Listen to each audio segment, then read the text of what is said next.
To an all new episode of Much to Do About Nothing. As you can see behind me and on Joel's head, it is officially Batman week. The wait is finally over. Finally. And look, I'm only going to speak for me and Joel. I know there's Batman fans all across the world. I could make an argument, none more passionate than me and Joel. But I remember Joel talking me into accepting that Ben won't come back. Well, it first started with me talking myself out of it. It was a long, hard, arduous journey. I mean, I remember thinking when he decided he wasn't coming back, I remember thinking, there's just, what are you going to do with Batman?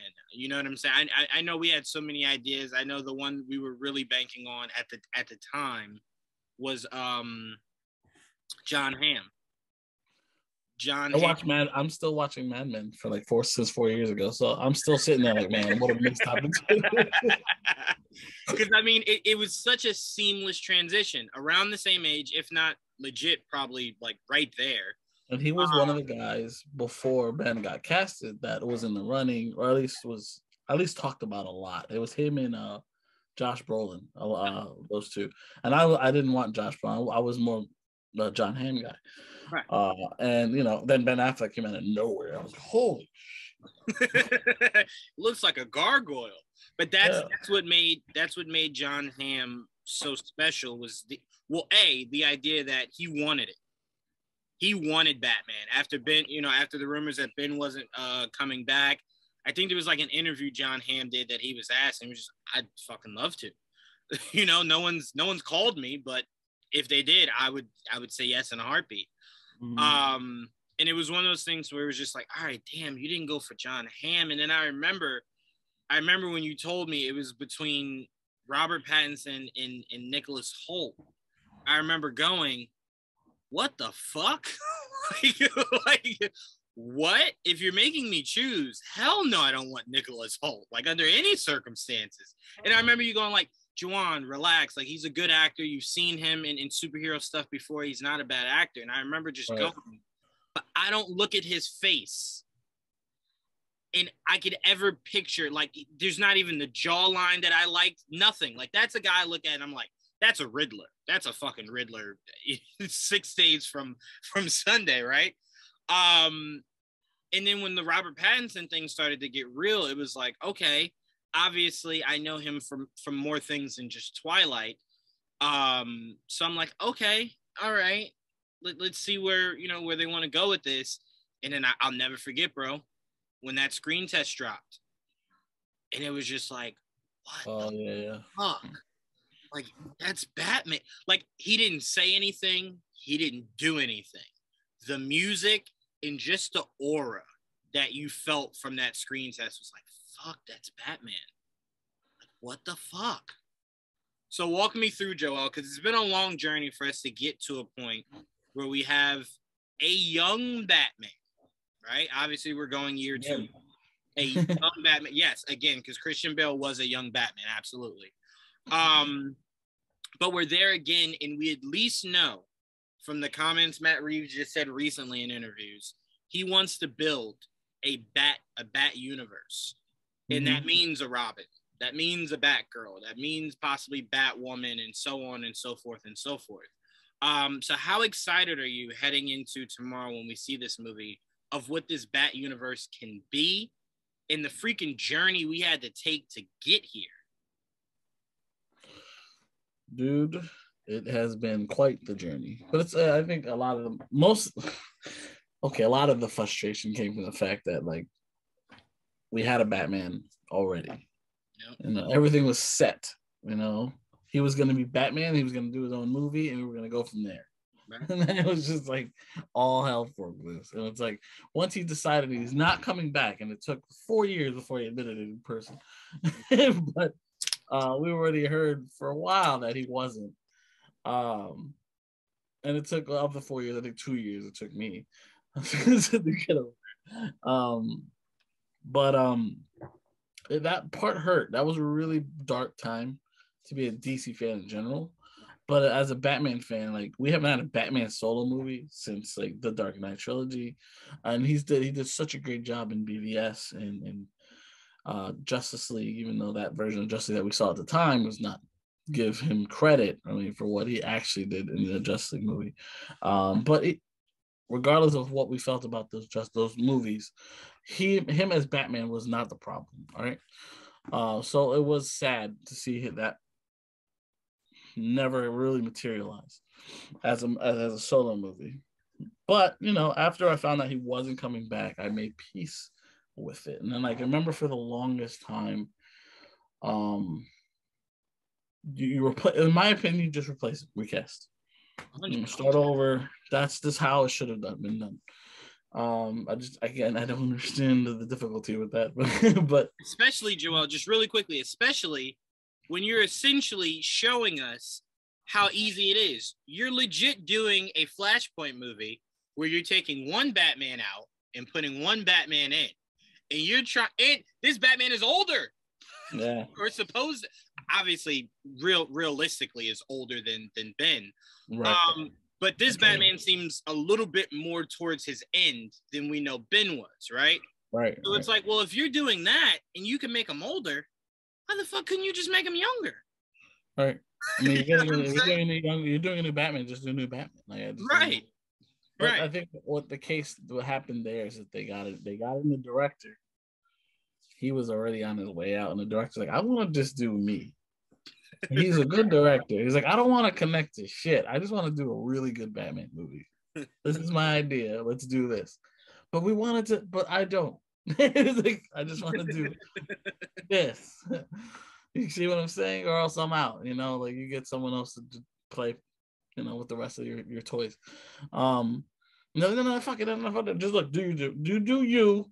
They'll get over it. That's basically what they said. They weren't willing. I mean, look, they weren't in a position like we saw Feige turn down a few directors. We know Scott Derrickson being one. We know what's his name from Ant-Man being another. Feige has always been in a standpoint of, bro, my vision is clear. I can get anyone to put my vision on a big screen. You know what I'm saying? I don't fucking need you.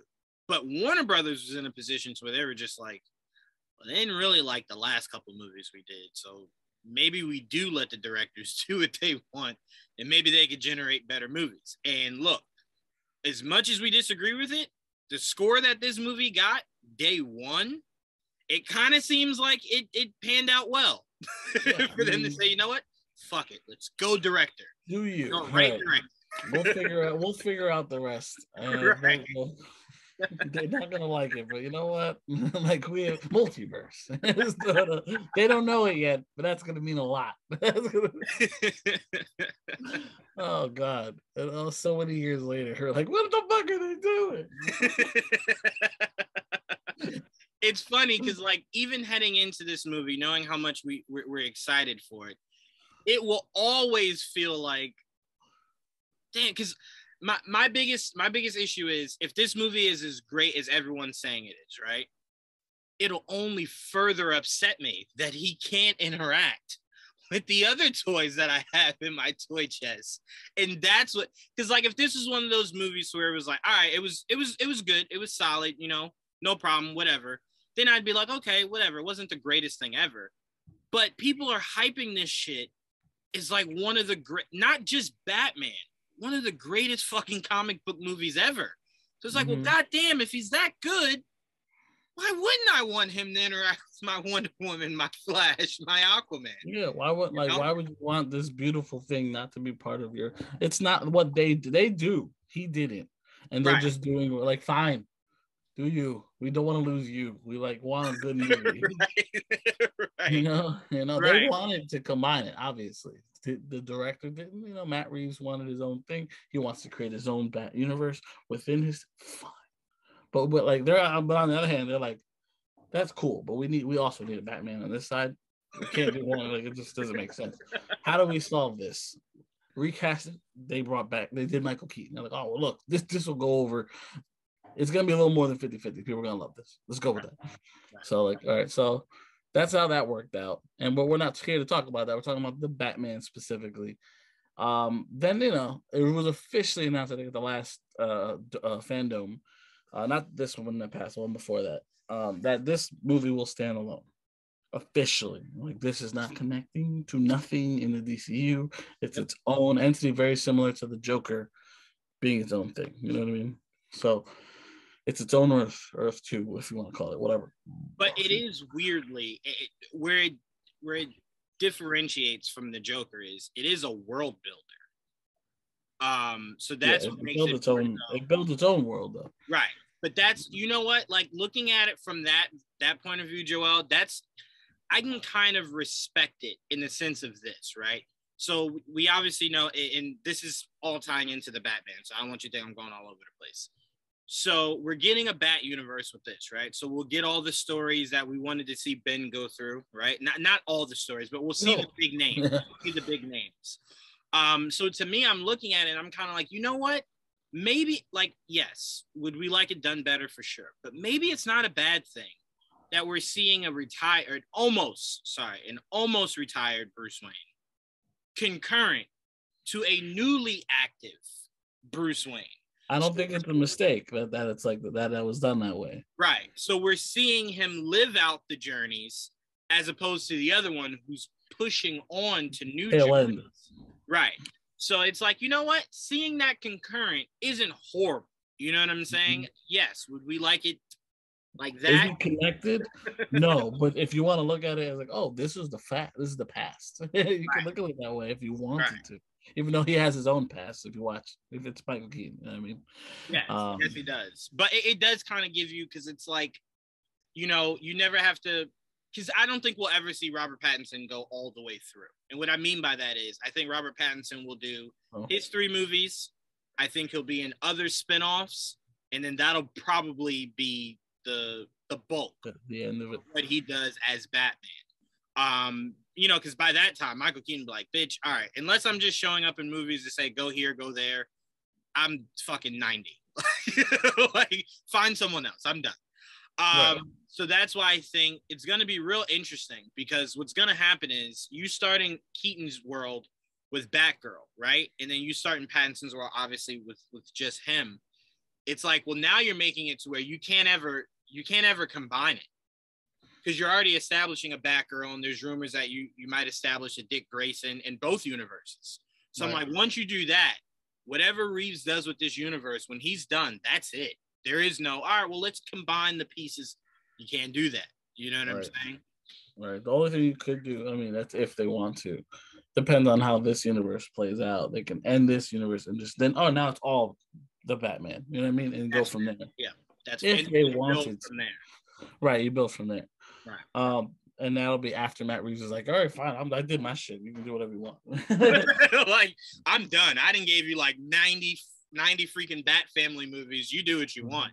Mm-hmm. But no, I mean, that theoretically is something me and you always spoke about, because we looked at it and we're like, how much longer are we going to see Gal Gadot as Wonder Woman, right? Like, how many more movies? How much longer of this disjointed universe? We know Jason Momoa will fucking do it till the man has gray hair, so that's not a question.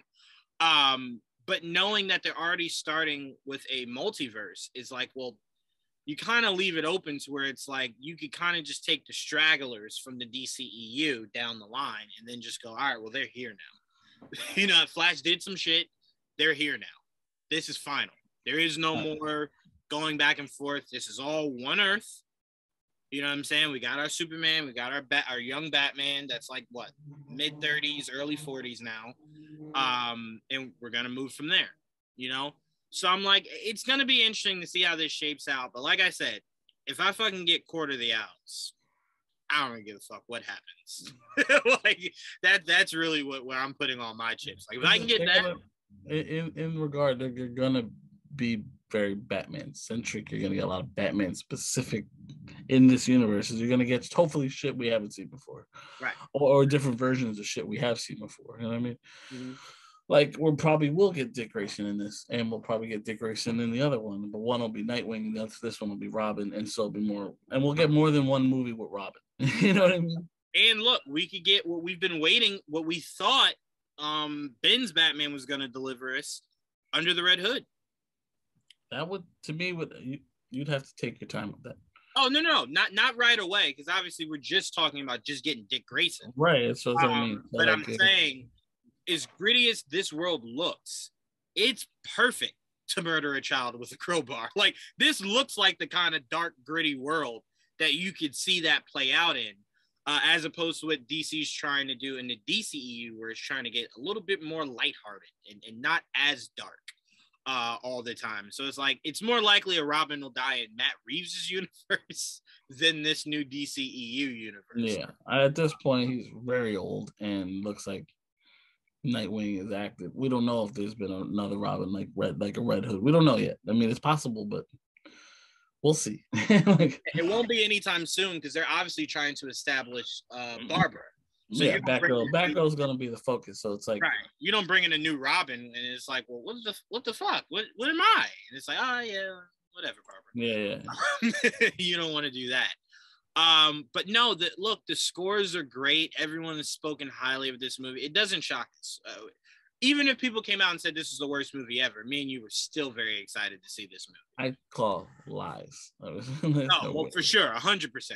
But I'm saying this is one of those movies that it's like, I don't think anything that would have been said would have changed our mind heading into tomorrow on we're excited to see this movie, you know? 100% we are. I'm very excited for this movie. With everything I hear, it sounds perfect. So it's like, and what I love the most about everyone just raving about Batman is, I remember, and you guys on social media think I forget. I remember not too long ago, everyone was saying, bro, there is a fatigue. Do we have to do Batman every 3 years? Can't we take a break? Aren't there other characters? And I just see people just loving this Batman movie. I don't hear anyone saying that anymore. I don't hear any, bro, I don't need any more Batman. Where's somebody else? There's definitely people, but they're the minority. You know that. Oh, right. But okay, so let me be more specific. The people that still think that are the people that minds won't change seeing this movie. And those people, we don't need to bring words to. I want to bring light to people who are smart enough to go, you know what? I fucked up. I thought I was done in Batman, but fuck, it was good. I want more. Simple as that. This movie looks fantastic. I don't know. I know there's still some people that like I had talked to a friend recently, and he's like, I don't know, man. It's like, I don't know if I want to like it. I'm like, what? First of all, how do you go into a movie not wanting to like it? Maybe that's your first mistake. That's the way you're looking at it. Mistake. That's a terrible mindset to walk into a movie. Like, why would you not want to like it? Why are you looking for shit to be upset about? Like, but what? Okay, so just asking you, because you obviously know this person. Were they not impressed by anything they had seen before? From trailers or anything? They're not. He's very hard to please in the. He's hard to please in general, but that's fine. I appreciate consistency, even though it's negative. I just don't like people that are so quick to just, oh shit, let me hop over. If that's how you feel, I can respect that. I don't necessarily need to talk about the movie, but I can respect that you remain consistent in how you feel. I think it's wrong. But well, watch the movie, then judge. Don't judge it based on trailers. The trailers look good to me, but obviously they're not impressing you. Right. Give it a chance. Watch it, and then judge it. Yeah, I'm just very curious. Like, this is such a terrible way to look at them. They're like, I don't know if I want to like it. What do you mean you don't? Why? When someone does that, it's very rare that someone goes, bro, I don't know if I'm gonna like this Venom movie, and then they come out and they're like, bro, I really fucking loved it. That's rare today.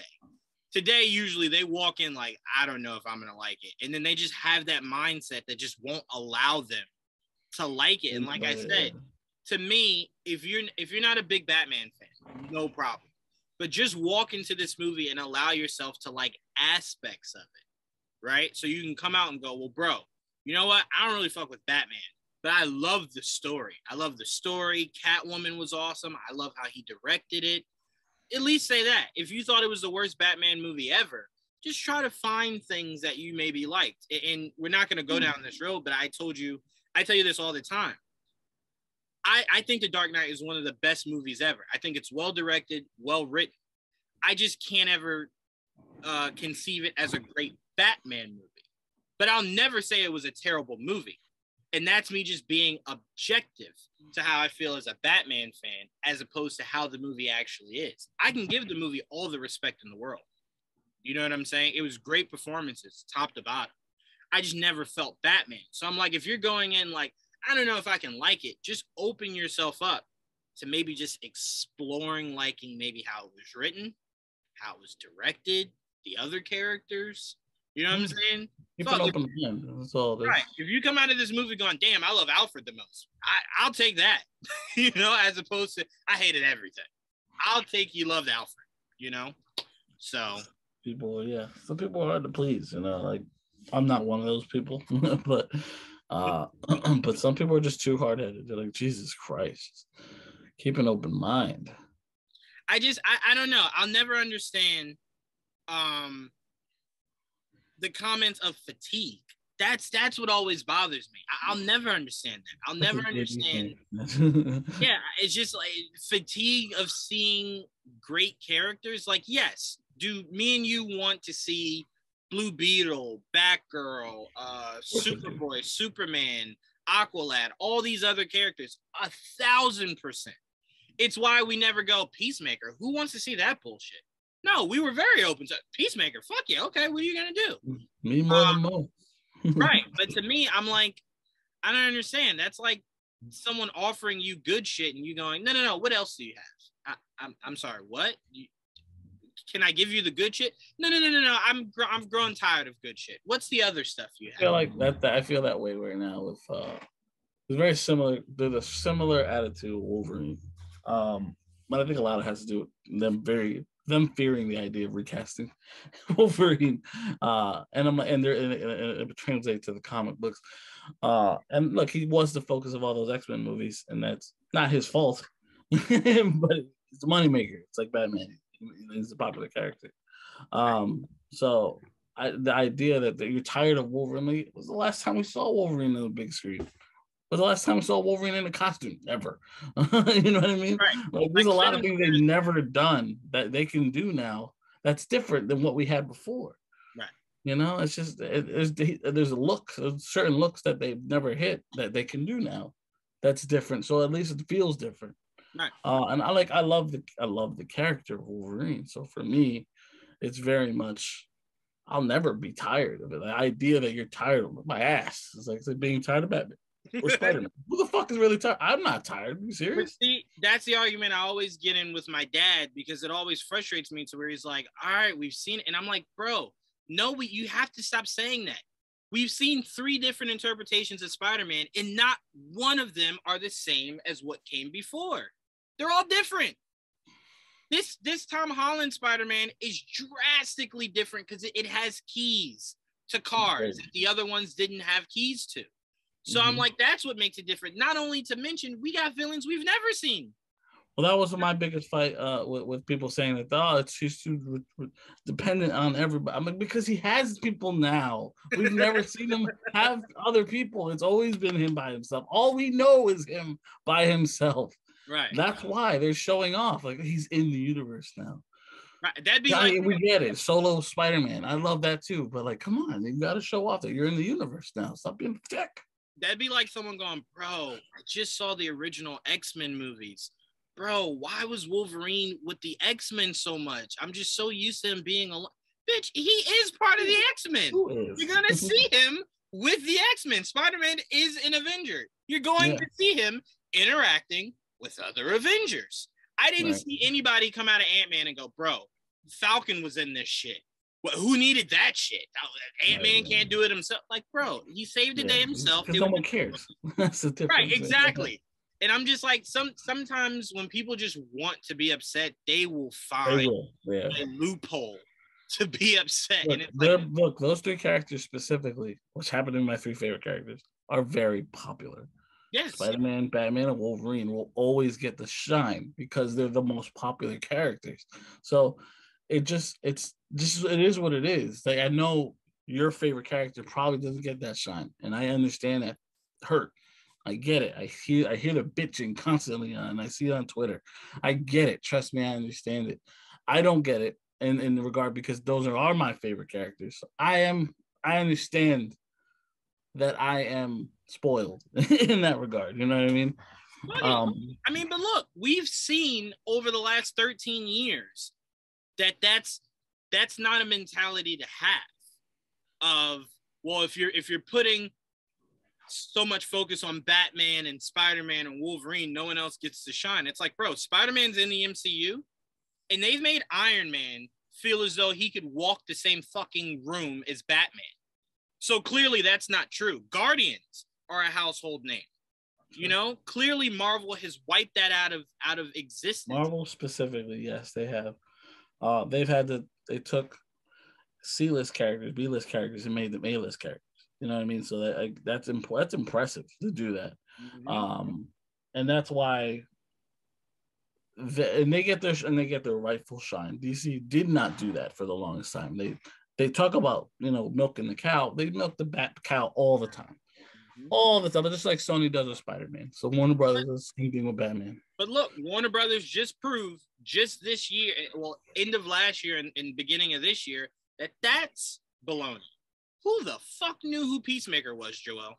No, that they're getting better. That's what I'm saying. So I'm like, they're starting to show you, like, we can do Batman 80 times a day and still give you new and fresh characters. Right. Simple.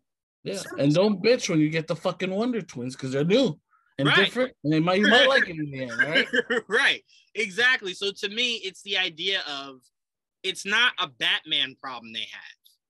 It's a confidence problem they had. They didn't feel confident before leading the charge with a Peacemaker, leading the charge with any obscure characters that they weren't sure could sell in the box office. Now they're starting to realize people just want different. They want different and the same. You know what I'm saying? I always harken back to people say all the time, stop doing remakes, stop doing, stop reusing shit we've already seen. Give us something new. And then what did I say all last year, Joel? The Green Knight came out, was a visual masterpiece, and not a fucking soul talked about it. That was new. That was something you've never seen before. King Arthur was in the background of that movie. Mm-hmm. You've never seen that before. And what do people do? Green Knight, what's that? Well, then there you go. Then stop bitching and complaining about wanting new. You get new, you don't support it, right? Mm-hmm. Batman has a score of 94 or 95%, right? I want to see when that Wonder Twins, when Batgirl, when Blue Beetle comes out, y'all better do the same thing. And if you don't, I don't even care if you think the movie's bad. You want it different. It's different. Support it. Support it. Don't bitch that it's not the same shit either. So, so not everything can be Batman. Not everything should be Batman, especially in the DC universe. But here's the problem: if they don't support Blue Beetle, Batgirl, Wonder Twin, whatever, you won't get anything. Warner Brothers is just gonna go, well, you know what? That Batman movie we did release last year did give us a lot of good graces. Let's just double down on that. Let's give Nightwing a show. Let's do another Batgirl movie. And then people are going to go, well, I'm tired. Well, I gave you something new and you didn't like it. You didn't want it. You didn't support it. So I'm going to just spoon feed you the shit I know you do like. And it's Batman. As much as people don't want to admit it, you like it. These movies make a shit ton of money. It doesn't just inflate. It's not out of their ass. You sit in the seat, you watch it. Simple. You know what I'm saying? So we say that to say we are very excited for the Batman. I asked, so we were talking about Wolverine, and we're not going to a new conversation, but I want your answer on this because I argued with the entire GVN talk for like 30 minutes. About what? I said Scott. You're tired of me too? I'll fight people. No. I said Scott Summers is the leader of the X-Men. Yes, and I was met with, no, he's the captain. Xavier's the leader. And I said, for me, leader is someone who leads by example. He's the field leader. Right. But to me, the point I was trying to get to was we used to have presidents that would fight wars. I would call them leaders, right?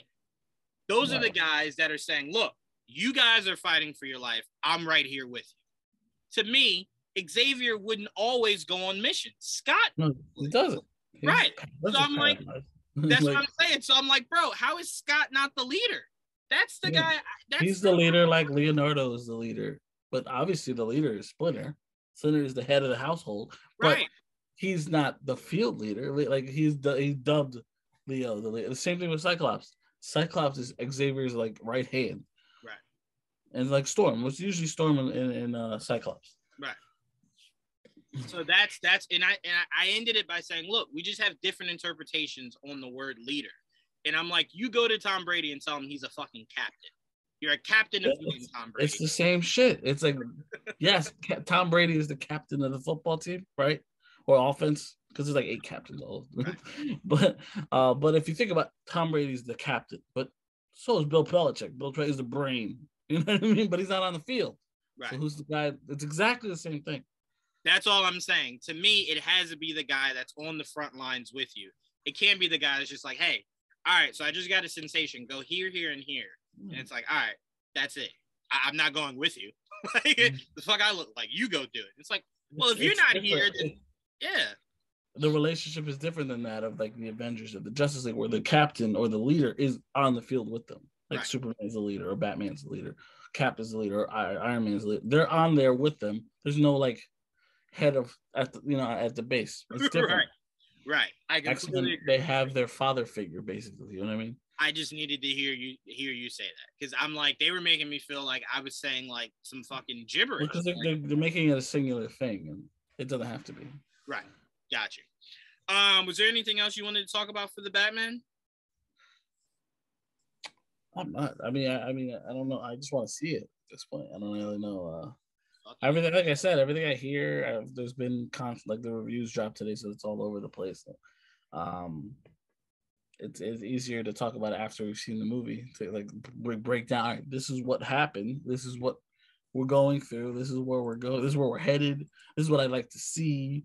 This is what he did. This is what I liked. This is what I didn't like. I don't care that I didn't like it because I still fucking loved it. So it's like there's gonna be a lot of that, but I just don't know. I don't know. What else is there to say? Nothing. What are you looking forward to the most? Like Batman. Like, I don't know. Like, are you excited? Fuck yeah. It's like 5 years in the making, of course. Yeah. I mean, but you can tell our excitement by the fact that we're seeing it Tuesday and not Thursday. That's right. We had no interest in waiting to see it. So that lets you know everything you need to know. I gotta wait until Thursday. 100%. 100%. Fuck that. We're seeing it now. So shout out to the Batman. Something I wanted to give some respect to as we move on. I know we spoke about it before. We're not going down a review, but I really do want to give a lot of props and congratulations to the entire Uncharted team for that movie making as much money as it did. Congrats, man. Like, seriously, for something that a lot of people were like, oh my God, he's young. I don't know. Like, is it gonna? It came and it performed. It was scary. I'm not gonna lie. It was. I was very put off by that. I was like, I don't know, man. Like, that's not the best way to start. Like your movie. I mean, but time out. We just finished talking about. We felt the same with the age they started Ben with. We were like, what the fuck? Yeah. Why? Like, I'll take Batman, and like the costume was amazing, and his performance was great. Like, there's a lot of like that went into that Batman where, like, yes, I didn't like how old he started, but he was still badass. You know what I mean? So Batman's Batman. Right. But long term, like if you're building a universe, you don't start with a 50-year-old Batman. I just don't think that makes sense. Right. But they did it right. We saw Uncharted, and we thought they did a really good fucking job. They did a great job.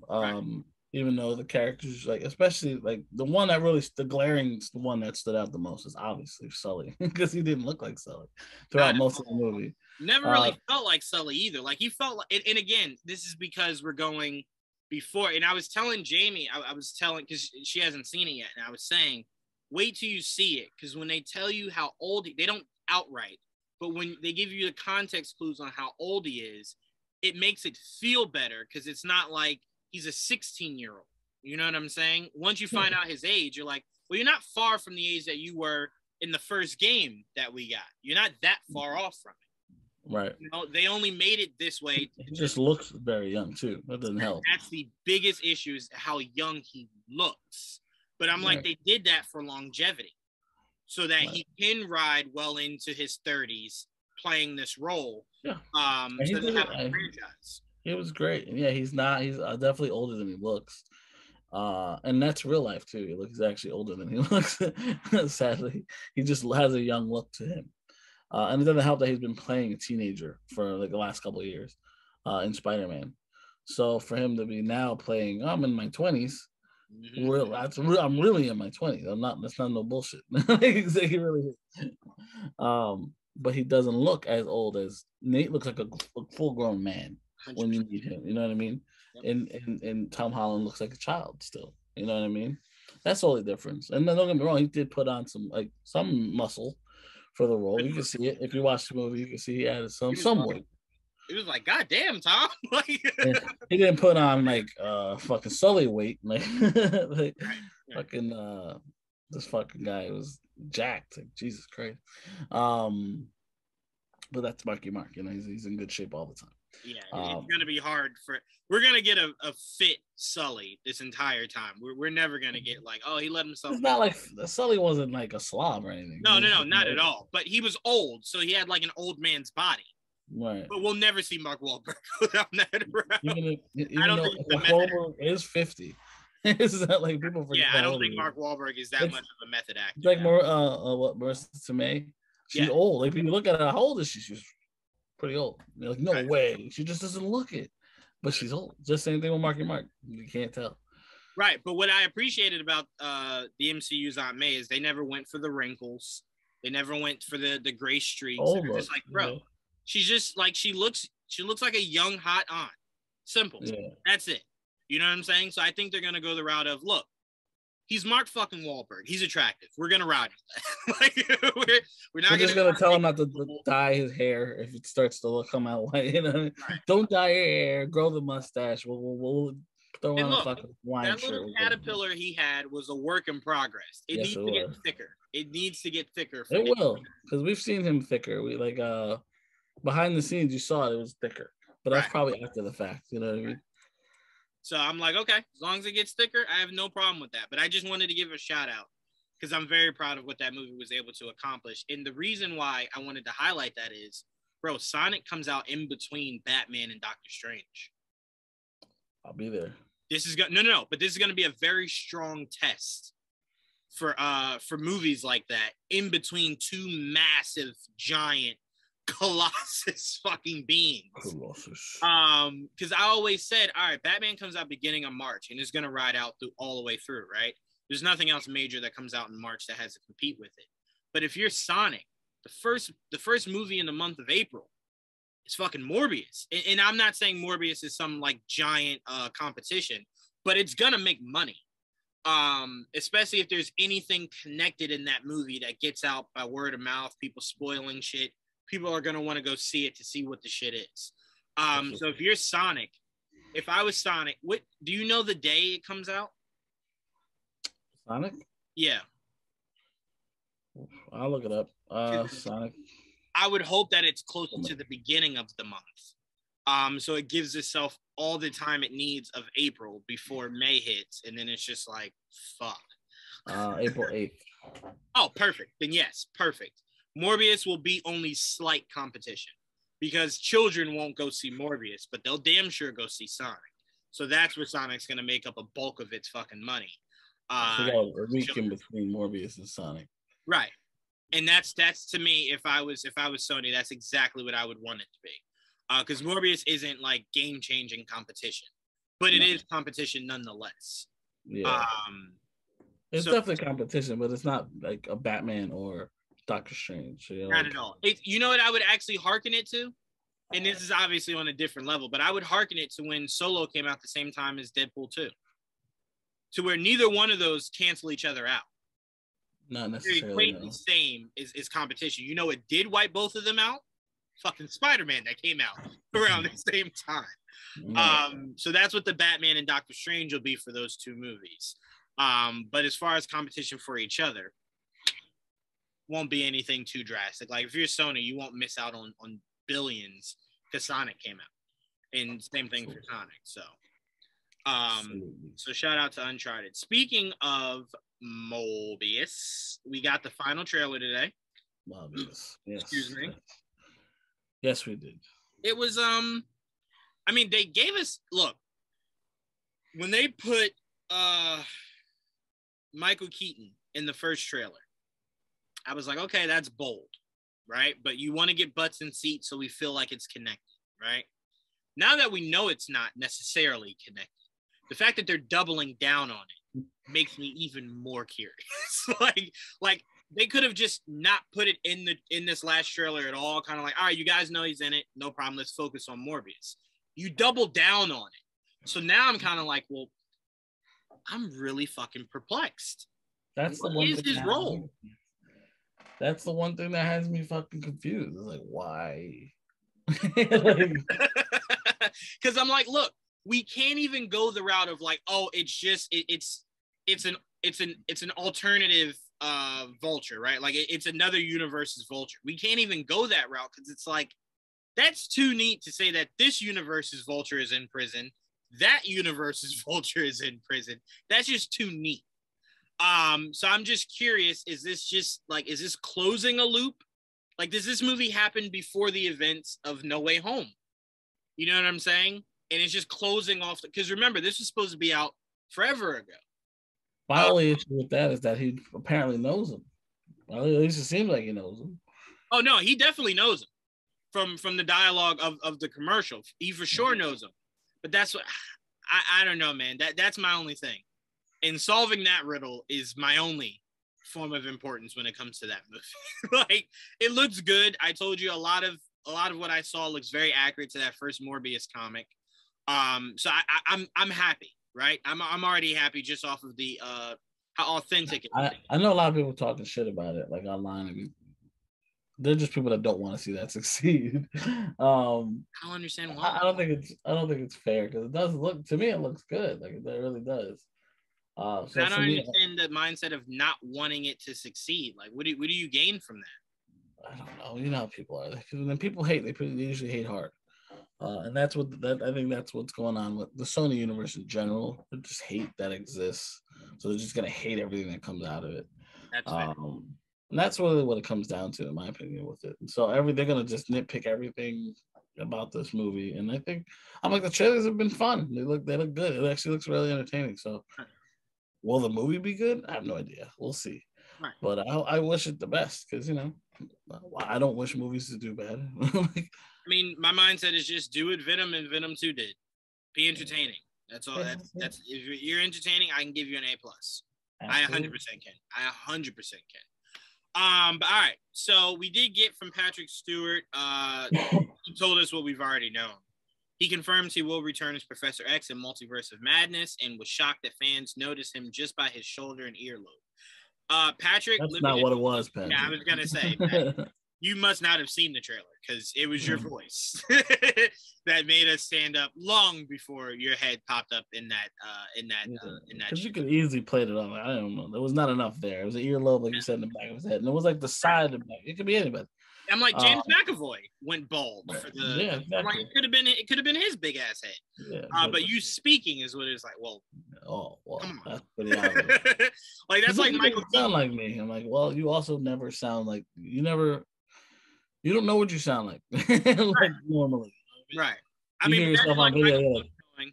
That'd be like Michael Keaton going, "Whoa, I'm in the Flash movie. I don't think so.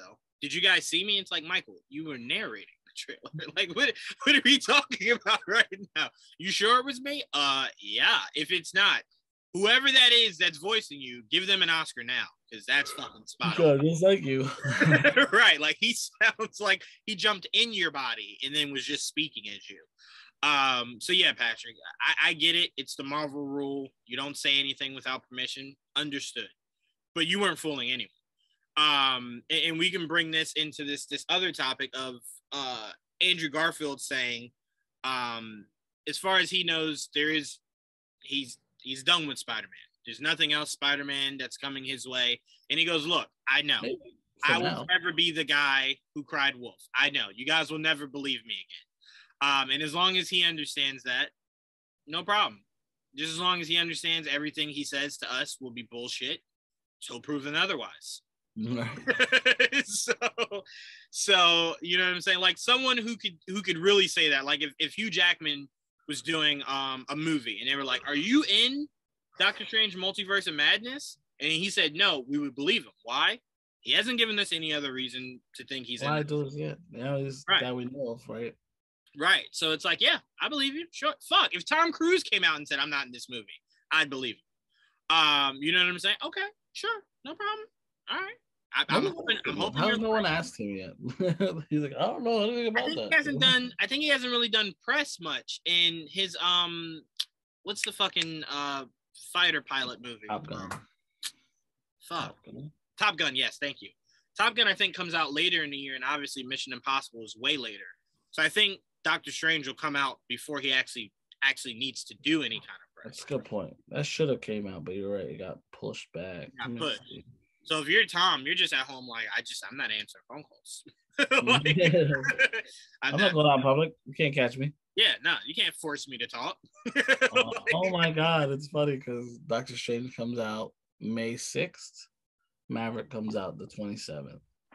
Oh, maybe because there are usually some early press that happens. So maybe. I doubt it. I doubt his press comes out before Doctor Strange. Yeah. At the end of the month, so it's like, damn, right? If he's in the movie, he might get away with not being have to get hassled like Andrew did. 100%. Because Andrew had projects that came out, and I'll also say this: we'll know for sure if he's in this movie before April's over. Someone will leak that shit. Yeah, because for sure, yeah, it'll get out. Yeah, so we'll know whether he says something or not.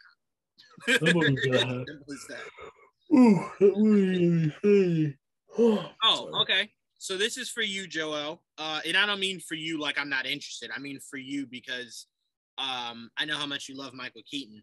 But a sequel to Beetlejuice is in the works. Michael Keaton and Winona Ryder are set to reprise their roles. Brad Pitt's production company, Plan B, will produce. This to me is, look, I know people are like, bro, you got to stop with this. You got to stop with this. But some of these movies they're bringing back and redoing, they're not bad. They're not like, oh, my God, why did you ever fucking do that? Like, you love Ghostbusters. You spoke very highly of it. I loved it. So I'm like, we're in the time now where it's like, fuck, bring it back.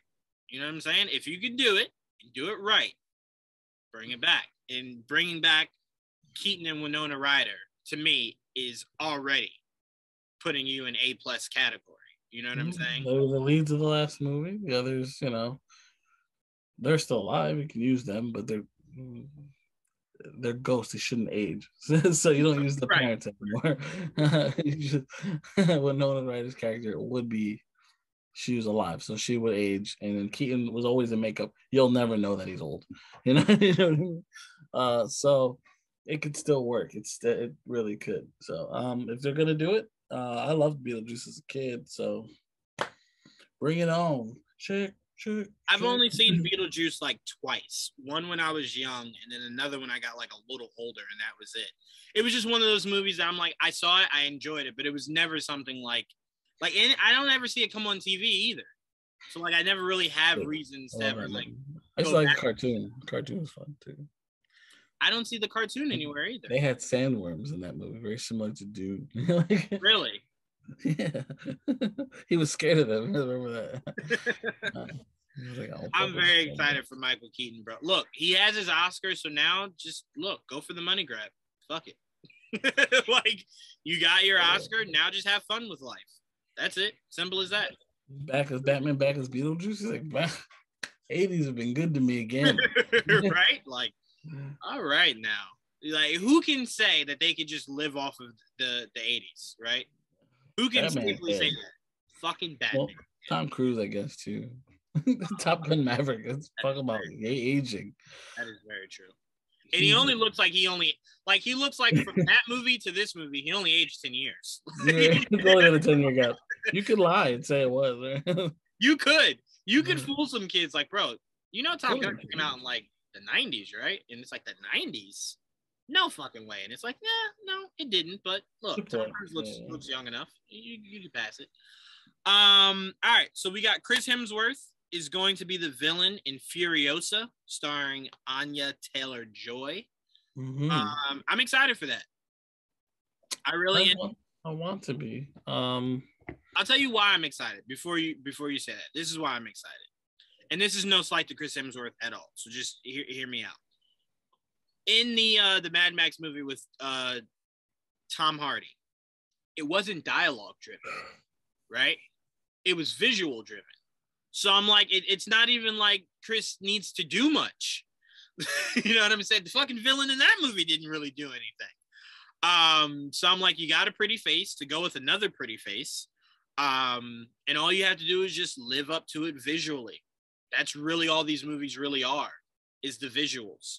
No matter what JD will try to tell you, as it being this all-time action movie, it's just visual driven. That's really all it is, especially the last one. So to me, I'm excited for it mainly because it's someone I know, it's a face I know, it's the devil you know, and he doesn't really have to do all that much. So it's like his 15% could be enough for me to go, I fucking love this movie. I'm just more curious as to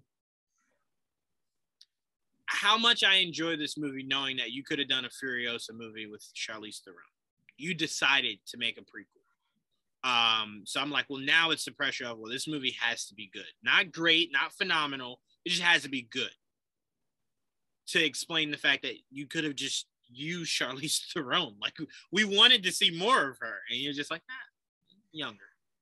All right, well, better fucking live up to it. Yeah, young you, not the origin story. Yeah, I want to go young, not you. But all right, so what's the hesitance? Like, what about it isn't really selling you yet? Is it the movie or just the casting? Castings are fine. I don't mind it. I just, I guess I've been waiting for a sequel to Mad Max, and now I'm getting a spin-off prequel of Mad Max, so it's not as exciting to me. I'm with you. I'm with you on. I would prefer a sequel rather than getting a prequel. I'm 100% with you on that. I have no arguments there. But I fucking loved that Mad Max to where now I'm just like, you know what? Fuck it. Anything you give me, Mad Max. Since you won't fucking give me a sequel, I'll fucking take anything at this point. All right. There's not really anything else geek wise. I don't really care about the fucking SAG awards. No, I don't. Twisted Metal, I talked about that, got picked up. It's going to be on Peacock. Oh, well, you know why I didn't bring that up. But yeah, but I love Twisted Metal. So you're bringing it up. So you go ahead and you launch us into that topic then. I don't understand why you got to hate on him, though. Like, it's not his fault he gets roles.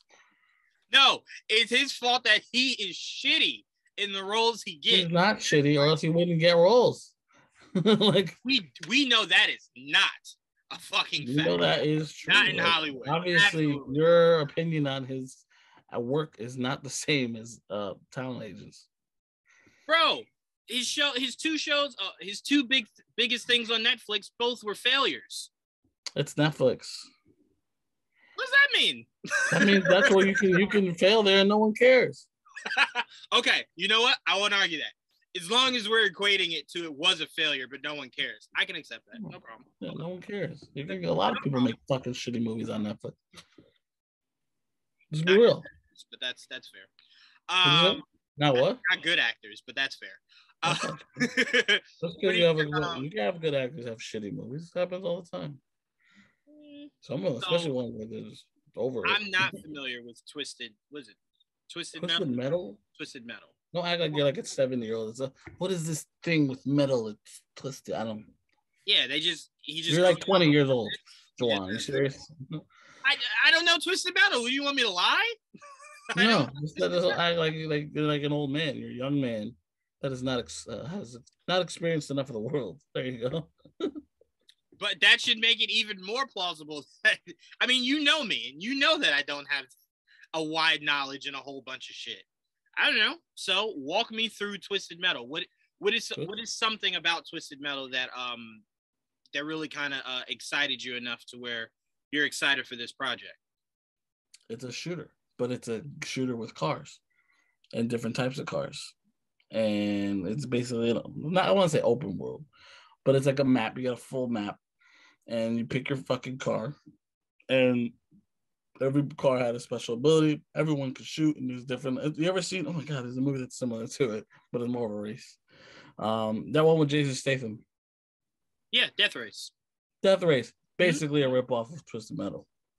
Oh, okay. I fucking love Death Race. I was waiting for a sequel for that movie. I really love Death Race. It's kind of like that, a lot like that, but without the racing aspect of it. They don't race; they fucking fight. Like it's like more like Mad Max.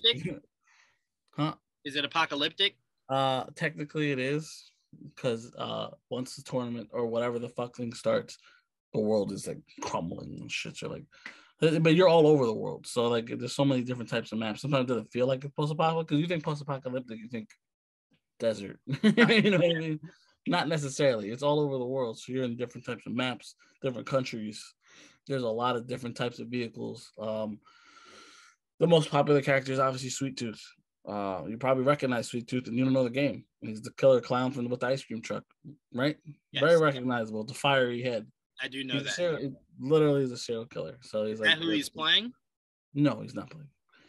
Oh. He's not playing Sweet Tooth. Apparently he's playing a character named John Doe. We don't know anything other than the fact that he's playing. Apparently he's a milkman or some weird shit. It's apparently like an action comedy. So I'm like, okay, well, that's different.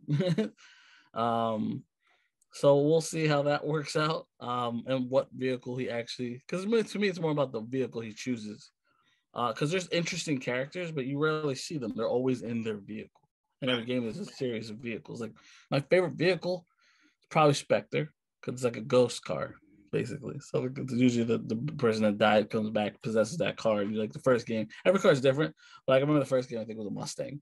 And the second car was what I forget all of them, but it's fucking cool. It's just the concept was always cool. I always loved playing that game. I actually played, like, there was a character named Axel. He was this black dude, but he was like his arms were stuck in these wheels, and like this, it's just, I don't understand how he survived considering he was exposed. It was just his arms and these two fucking giant wheels. He was a cool character though. That was in the second game, but look, it's basically there's demons involved because the characters like the Calypso or whatever the fuck. It's a lot of weird shit going on, but so I do really look forward to seeing what they do with it, because it can be really fun. It's a really fun concept, so we'll see. All right, I'm looking forward to it. Shout out to Peacock. Peacock is who picked it up, right? Yeah, it's gonna stream on Peacock at the show, so you're gonna get depth, which is cool. It's not just gonna be pure nonsensical action. So hopefully you get a decent story. It's the people that say the same guys that wrote Deadpool and wrote Zombieland. So, and that's why it's an action comedy. That's why. That's why. Right. Same guys. They're the ones that got it greenlit. So whatever they said, obviously, got it greenlit. Whatever works. They essentially just said, "Hey, picture Zombieland, picture Deadpool, put it in the car centric." Like, okay. All right. So filming on Indiana Jones 5 has wrapped. I don't know. I want to be super excited for this movie. But I'll always feel in my heart, always, that part of me needs this to not succeed so that they can usher in a new era of Indiana Jones. Just so we can see someone else. I just want this to put the stamp on it being the final entry in Indiana Jones. I'll accept that.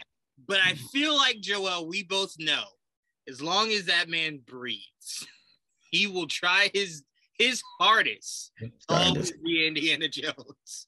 And I'm like, look, Chris Pratt is not getting any younger.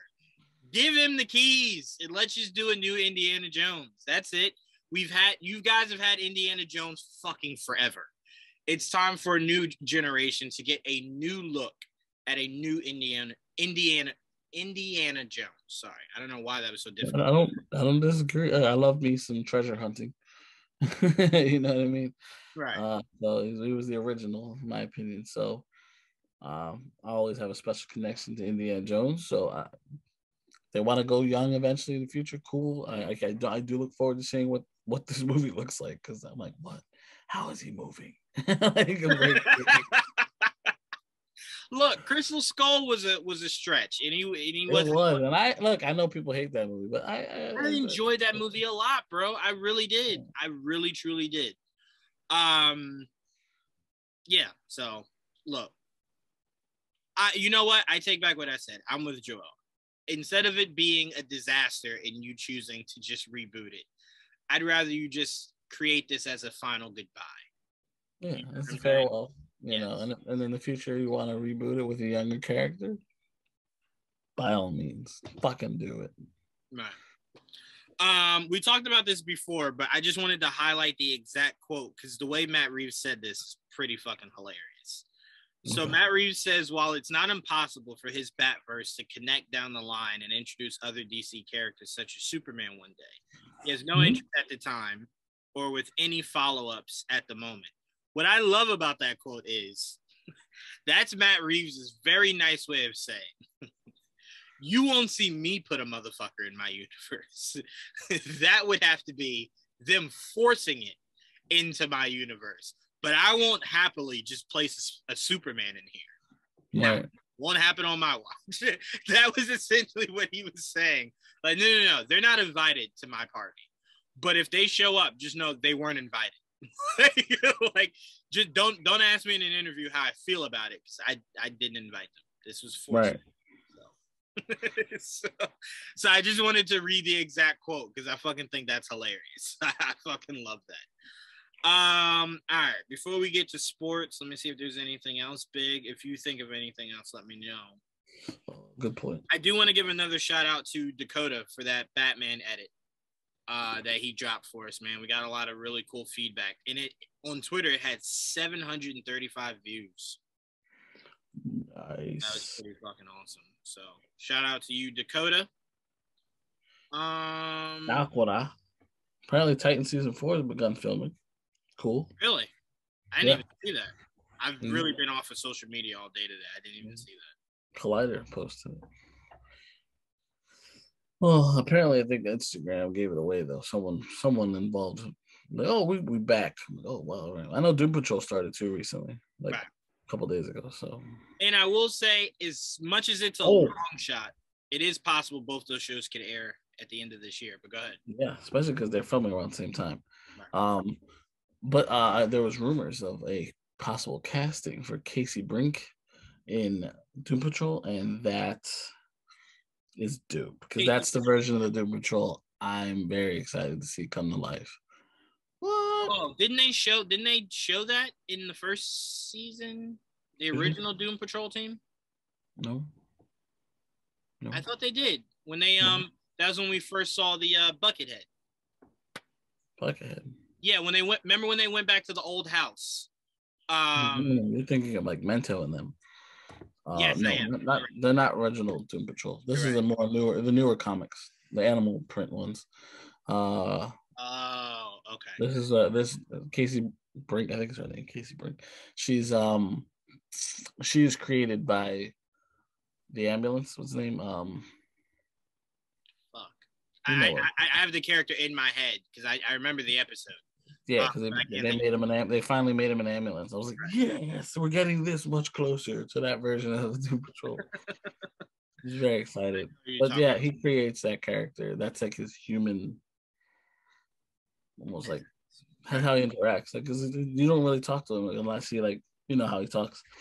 So that basically creates that character and blah, blah, blah, blah, blah. But there's more to it, and there's other characters that eventually get involved. And like, I'm very, like, her cat becomes, it's awesome. So we'll see where it goes because there's some cool shit that's possibly coming. If she's going to be in this, who knows who else is going to show up or will show up in the future. So that made me very excited. Again, it's not official yet, but I trust the source. And I trust Joel. We got our first teaser to David's Bullet Train starring Brad Pitt and Sandra Bullock and a shit ton of other very, very good actors and actresses. Our full trailer will be here Wednesday. So I'm very excited for that. I might even stop what I'm doing Wednesday and do a little trailer review. Because that's probably one of the biggest movies I'm most excited for this year is a Bullet Train, just because David does a phenomenal job action-wise. and I'm very curious what an action Brad Pitt looks like today. So I'm very intrigued in seeing that. And apparently, I think Anna and Aaron, their roles in this movie is what got them their two big roles in Furiosa and then in Craven. So I'm very intrigued to see what blew these directors away from their performance in Bullet Train. So I'm very much looking forward to that. Warner Brothers, do me a favor. Release Harley Quinn. I don't know what the fuck you're doing. At Fandom in October, you told us you were just finishing up some digital shit or whatever the hell. And it's like, well, I don't understand. I remember from season 1 to season 2 was like that. Remember, we blinked and we were like, fuck, it's back. Like, okay, all right, yeah. Now they weren't even, there was not, the animation wasn't even done during that Fandom. So it might take a little bit longer this time around. Because I think they were... Very curious what's taking so long. I do want it to come back as well. I can't wait. So, right. Yes. That and Flight Attendant. I don't know what's taking so long. Just drop the shit already. I'm very excited for Flight Attendant season 2, and they're taking fucking forever. No say. Yeah, fucking hurry up, people. Let's see. I think that's it. I think we can get into sports. We just got a few things sports to talk about. How about new Pokemon? Oh no, because fuck them. You just dropped the game. I'm nowhere near being done. And now you want to tell me there's another one coming? No, go to hell. Go straight to hell. Scarlet and Violet. I'm like, oh yeah. Wow. No, Pokemon, go straight to hell. How dare you? You know how fucking difficult this game is? Yeah, they're playing Assassin's Creed right now. Like, oh, you guys gotta breathe. Like, I need time to finish. Wait, what are you playing? I said they're doing an Assassin's Creed where every year it was like a new game. Oh, like, you don't yes. The only reason I said that is because I thought you were psychic. Because I'm playing Assassin's Creed on my Switch. I got the Ezio, I think it's Ezio, yeah. The Ezio collection for the Switch. That's part 2. Right. So it's part 2, Revelations and Brotherhood. So I'm playing that. Were you playing Smash Brothers yesterday? I play every day, almost every day. Are they still having DLC? No, it's over. It's over. I just practice. Yeah. No, I thought it was still, the engine was still going for DLC. No, that's it. The last one was what's his name from Kingdom Hearts? Korra? Is it Korra? Sora. Oh, okay. Sora. You know what? I might have to re-download Smash because I have a feeling Joel one day is gonna go, Juwaan, let's play Smash. I'm like, all right, yeah, let's play. And Joel's gonna fucking wipe the floor with me because he's been playing so religiously. So I might have to hop back on there. We have game nights at my cousin's house. So like sometimes I just want to practice with different characters. Like now I can play like against level 9s with Sonic like pretty easily. So I'm like, oh cool. So I try, like I'm playing with Simon now a little more, Ryu and all them. I just want to try it with new characters. I'm gonna have to sharpen my my controller a little bit. This is one news topic I want to get to before we move into sports, before we wrap this up. Jerry Bruckheimer is set to produce a movie. Bruckheimer. I said Brucken. You're right. Bruckheimer. Is set to produce a movie based on Beyblades for Paramount Pictures. Now, this makes me very excited and nervous because this is a very easy fuck up. I mean, a very, very easy fuck up. And what I mean by that is I grew up on Beyblades. So the one thing I know for a fact is the only thing that was important to that fucking show was the Beyblades. The person didn't matter. You could fucking put anyone in there. It was the Beyblade that mattered. Now, they did later on develop it to where the person had like a bond with the actual core. That's what I remember. Yeah. Right. But remember, the core in the Beyblade is what was most important. So that's the cool part. But there was a character. I mean, there's a person and whoever, you know, the spirit within the. I forget exactly. It's been so long since I watched Beyblade. Oh, bro, I watch Beyblades as often as I can I think it's on Netflix that I watched the newer one that came out a few years ago. Yes, there is a bond. It's essentially like Pokemon, but with Beyblades. You have a bond. Yeah, very similar. With Yeah. your Beyblade.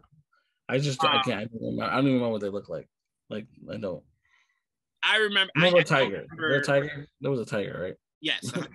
There was a dragon. I remember a tiger. Right. I don't remember names, but that's, you know me, Joel. You know that's for anything. No, but I live by Beyblades, man. And when I heard this, I'm just like, I'm excited for what it could be, but I know how easy it is to fuck up something as simplistic as just letting something rip. So I'm optimistic is what I will say. I'm not launching into it thinking negatively, but I've seen this before. For something so simple, they make so cute, and then it's just like, you didn't have to do all that. It's simple. But I am knowing Jerry and knowing how bigger than life he is. What I do want to see is, we're used to it being in these controlled environments whenever they would face off, right? I want him to expand it. I want the arena where they're letting it rip to be like an entire landscape. Because these things, they don't just boom, boom, boom like this. Like, it's very strategic sometimes. You know, you think it's dead, and then it kind of just pops back into life. So I want to see him just kind of make this larger than life with these Beyblades, where it's not just like, all right, it's a little stadium here and we're just going at it. Like, no, make it more expansive. That's what Detective Pikachu did. Where you see the Pokemon and they're larger than life. It's not like, all right, go in the stadium, we fight here. It's like, bitch, I can fuck you up anywhere. You know what I'm saying? Well, so that was a very different story too. No, it was, but it does let you know what a Pokemon world could look like that's not so condensed. And so I want more of that too. God damn it. No, I'm with you. I do want stadium fights and stuff, but I want you to make it larger than life. I want it to be bigger. You know what I'm saying? I know what you mean. I mean, I love the fact I want to see more of those movies. Right. How we get started with Detective Pikachu and nothing else? How are we getting a second Sonic movie, not a second Detective Pikachu movie? Right. Ryan Reynolds says he hopes to give more updates on Deadpool 3 soon. I'll have a batch of updates on that sooner rather than later, I hope. Look, I know a lot of people took that and were like, well, we already think you're in Multiverse of Madness, so it'll probably come shortly after your small cameo or end credit scene in that movie. And as much as I don't think that's far off, I just wouldn't put much stock in it, is what I will say. And this is funny, Joel. Charlie Cox said he took his wife to a screening of No Way Home. And, you know, they were hiding out trying to see people's reactions when he popped up on screen. And he said it was dead fucking quiet. I would just say this, Charlie Cox, you must not live in the tri-state area. Because I'm telling you right now, first of all, me and Joel would have noticed shit in the theater. That's one. Two, there's no sneaking. Whenever me and Joel watch movies, we always look when people walk by. We just like, what the fuck is going on? Okay, all right. So we definitely would. Bitch, is that Charlie Cox? Like, Charlie. But no, our theater went bananas when he popped up on. I still don't know what was said during that table. Still don't. We'll have to wait until it comes out next month on Blu-ray and digital. But yeah, I can't imagine, because I'm like, if your theater was packed, clearly people, they know of this world, they know of these characters. I'm like, I don't imagine. You know what it might have been? He might have went on like a Saturday or Sunday, where it was like on a weekend, and he probably went like 3 weeks after the movie came out. And that's a Charlie Cox problem. Yeah. I'm like, everyone knows Thursday night is where Thursday. And I won't even say Thursday night, but Thursday and Friday for sure. The whole weekend, where diehard fans go, and you're gonna get a reaction, 100%. That's never to be debated. They will react. But all right, let's move into sports, Joel. I want to start off with football before we go into basketball, where we both get really angry and then want to just end the show. And what I want to talk about for football is apparently rumors are swirling that during the combine, some quarterback trades will be had. conversations on trades will be had. And names like Russell Wilson, names like Derek Carr pop up.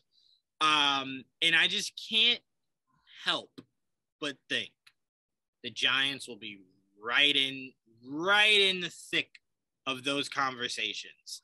Because I believe if the Raiders say Derek Carr is available, Derek Carr, I believe, is 28. 29. If you're the Giants, you cannot afford to say no to that. You can't.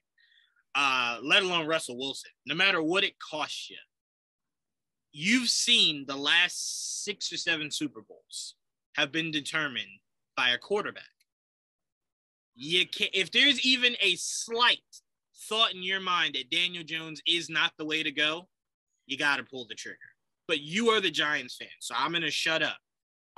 Is there a quarterback, obviously, that you know is rumored to be available, not just picking one out of the air? Is there a quarterback that's rumored to be available that you're like, you know what? Put all your chips in the middle of the table. We need that guy. Not necessarily. Like the closest one would probably be Russell Wilson. Mm-hmm. But even then, like, I'm trying not to get my hopes up with anything. I'm just Daniel's my guy for the year. We didn't pick up his 5th-year option. We shouldn't have, so that's fine. I'm fine rocking with Daniel for a year and seeing how that plays out. You know, with obviously better help. So that's the plan. See with the actual coach that fucking knows offense. And an offensive coordinator that knows what he's doing. That would probably help a lot. Obviously, you know, help get a new lineman. We already have weapons now. It's utilizing the weapons. That's really the issue there. So I'm more interested in seeing that happen. But I mean, they could come out and like make a trade and like, oh, I didn't see that fucking coming. I mean, that'd be cool and all, but I don't know if that's the right way to go.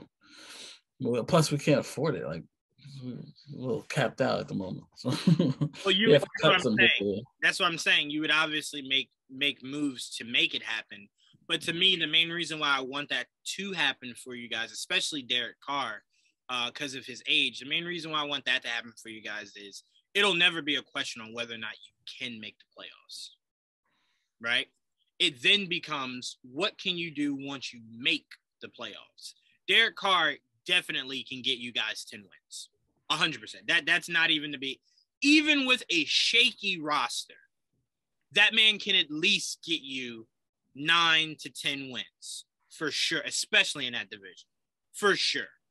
So I'm like, I look at that and I'm like, it will never be a question of can the Giants make the playoffs? It then becomes, what can you do once you make it? And then going forward, can you go all the way with Derek Carr? But I'd rather those questions than to get another year of Daniel Jones. And let's just say it doesn't work out, right? He has a solid season, but it doesn't work out. You guys obviously don't re-sign him. Now you're back at square one, right? And then it becomes, well, the last great quarterback you drafted was Eli. So it's like, can you strike? Can lightning strike again?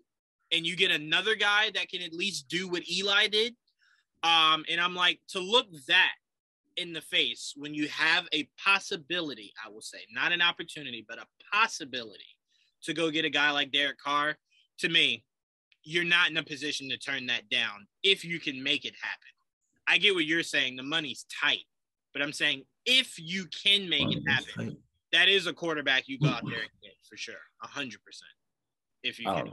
Yeah, I'm gonna keep open mind, but like, I'm down for whatever they want to do. I'm not making any. Whatever happens. I just want to see a better product on the field. At the end of the day, that's all I want, man. Like, I'm tired of this shit. It's fucking exhausting. It's been bad. It's been bad for a long time, and now don't get me wrong. Daniel Jones has been the only quarterback of that mattered that we've drafted since Eli. Right. So it's not like we've had a lot of tries before we got to Daniel Jones.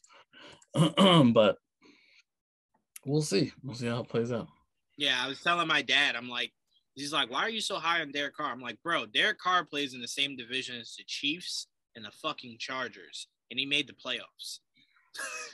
You're now telling me Derek Carr against Washington, Eagles, and Dallas couldn't do the same thing? 100% he could. So I'm like, that's why I'm so high on him. And I'm like, he's a guy that has a great fucking arm. And I'm like, what's the number one thing the wide receiver you just went out and got a year or two ago would love to have is a guy that could just air that motherfucker out. And Derek Carr, for the most part, has been very healthy for the Raiders, very available. So I'm like, it's just something I would love to see for you guys. Because, again, when New York wins, everything feels right. It does. I will say that objectively, knowing how much I despise your organization. But when New York wins, it just seems like everything around the world is fun, right? Like everyone just hops on the band. Yeah, I've been a Giants fan since I was 5 years old. Like I threw my Chiefs jersey away yesterday. Who gives a fuck? Giants, baby. You know what I'm saying? So it's just fun to see that, to see how the world turns when New York is on top. Oh yeah, you bring that up because like I did a whole local team thing where I grabbed all the local teams, and by local I mean New York metropolitan area. I don't count Buffalo. That's Canada. That's Canada's. That's Canada for me. That does not count. But for me, it very much. Let me see if I pull it up. I just want to bring it up just so I have it there. But let me share. No, you can. You don't have to. I just wanted to. If you want to, now you can share it if you want. All right, that's fine. I just want to try to save this thing and it won't let me. You piece of shit. It's like, I heard what you said about Buffalo, bitch. Save these nuts. Ain't saving me. Yeah, but it is funny because no one ever, like, everyone always goes, yeah, Giants, Jets. And the Bills are sitting there like, the fuck am I, chopped liver? Like, I'm New York, and it's like, yeah, but not really. But are you? Yeah, like, you're not really. We don't really classify you as that. Sorry. You can't sit with us. Yes, you can't sit with us. Giants is sitting there and just like, no, we have a ring. I'm sorry. How many did you? Oh, none. Oh, okay. So, yeah, you can't sit here. Yeah, that's the funny part. Some of these numbers are staggering. Like, what though? Because some of these teams, because if you know, if anybody that knows me, all of my favorite teams are local teams. You know, I don't have any outside New York teams. So for me, and all my teams are the oldest teams. So specifically, they were the first teams in the city before the other teams came in. So that's just how I've made a peace with it, you know. But my favorite sport is basketball. After that would be like baseball, not baseball, basketball, football, soccer. I'd put soccer third. And then I guess baseball and hockey would probably be next. You all says I guess. Those are the only things left. Yeah, the only ones left. Yes. But which is so weird. Hold on, before you finish. That is so weird. What? That baseball is towards the bottom of your list, but your favorite team is one of the most winningest teams in all of sports history.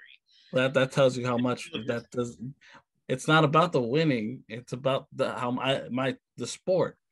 I'm not as big a baseball fan as I am a basketball fan or a football fan. You know what I mean? It's not, I'm not a bandwagon. That's not that person. You know? No. I'm not saying necessarily because that. I'm just saying because you are a Yankees fan. You're not a Yankees fan because they win all the time. But right. I'm saying what makes it more fun is the fact that they do usually win all the time. You know, like I'm not the world's biggest football fan. Like I would much rather watch basketball than football. But it very much helps that I have a favorite team that is often in games that matter, right? So it's not just like, all right, well, I fucking know how this season is going to go. We're not going to make the playoffs. We're going to be in the lot. You know what I'm saying? So it just makes it more appealing that the stress doesn't always arise. Well, I get it. So being a Yankees fan, you've seen more winning than you've seen losing. Very much so. But it's a different type of stress at that point. You're not stressing about being the worst team in the league. You're stressing that you're not winning titles. Right. That's a fun place to be, though. I will say. That's a fun place to be. That I'm like, damn it, we didn't win it this year, but we won it the last 4. It's been a long time. Look at it right here. I have the oldest team of the local teams is, I believe, the New York Yankees. Yes. They were established in 1901. God damn. 1901. Yep. And guess what? You know what's the funny thing about that? What? They were not the Yankees. What were they? They were the Baltimore Orioles. Damn. Baltimore has to be like, man, fuck y'all. Why did you stay with us? They were the Orioles first, and then they got, bought out, and then they became, I think before the Yankees, they were even I think they were the Highlanders, some shit like that. And then they became the Yankees in like 1913 or some shit like that. And then from there on, I mean, honestly, they have 57 playoff appearances, the New York Yankees. Jesus. 57 playoff appearances, 19 division championships, which are like, well, I guess conference champions would be more like pennants. So they have 40 pennants, you know what I mean? Overall, and they have 27, championships. That's how many they have. I mean, that's the most I think in the world in terms of like in the league by a mile. Yeah. Like the only people close to that are the Celtics and the Lakers. Right, and that's in basketball. Right. It's insane how many championships the Yankees have, especially compared to the Mets. They were established in '62. Now we're talking a whole almost 60-year difference between the two teams. You know what I mean? So they talk about a head start. But the Mets, this is the craziest stat that I found out when I was doing this, have only been in the playoffs 9 times. That's staggering to you? Yes. 9 times your whole existence? Yeah. Yeah. That's insane to me. 9 playoff appearances. 9 that's insane. When I heard that, I'm like, that has to be wrong. That's not right. Because you got to remember, there was a gap between when they won the World Series, right? When they were winning World Series. They got 2 championships, though, within those 9 plays. Right. 2 championships and 3 World Series appearances. Because you got to think, there was a huge gap between when they were great, then when they were just like, oof. And then when they became good again, and then when they went right back to oof. I mean, bro, we went to the people, won't really care or remember, but we only went to the World Series like what, 6 years ago, 6, 7 years. It wasn't that long ago. I remember in high school it was a Subway Series. I remember that. Cool. Yep, and then we fell off the map again.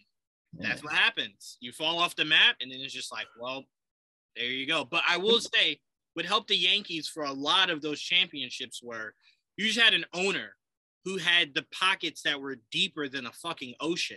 They were just willing to buy great players. You see a lot of teams throughout the history of the MLB that depend on their farming system. The Yankees said, bitch, farm. Farm. I bought the grocery store. Like I like my groceries already produced, already put together, and now I'm just assembling everything I need. I don't fucking want to milk a cow. Fuck a farm. Yeah, that's where a lot of your success came from. Again, not a knock at all. That was genius. No one else could really do it like that. But that's where a lot of your success came from. People wanted to be a Yankee. It just doesn't work that way anymore, though. Yeah. Fortunately, you gotta. It's a different game now. The Yankees haven't really adapted yet, so we'll see if they can. When they do, I tell you right now, there are billions of kids right now that are like, "Fuck, I would love to win a World Series as a Yankee." I would love that. So once you kind of catch up to where baseball is today, there will be people lining up ready to be a Yankee. So you guys never have to worry about that. It's the same fucking thing we saw with the Lakers. Kobe Bryant and the Lakers were horrible. And then because they were the Lakers, they lucked up to LeBron. And because they had LeBron, they lucked up to AD and then won a championship.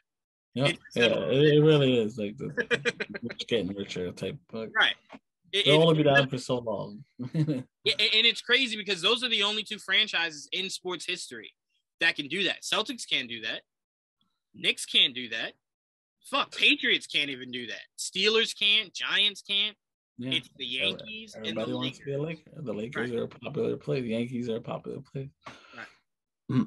It's true. It's very true. But that's for baseball, and that baseball that might not even start on time. So, we can't even look forward to MLB. So, at least not right now. Not right now.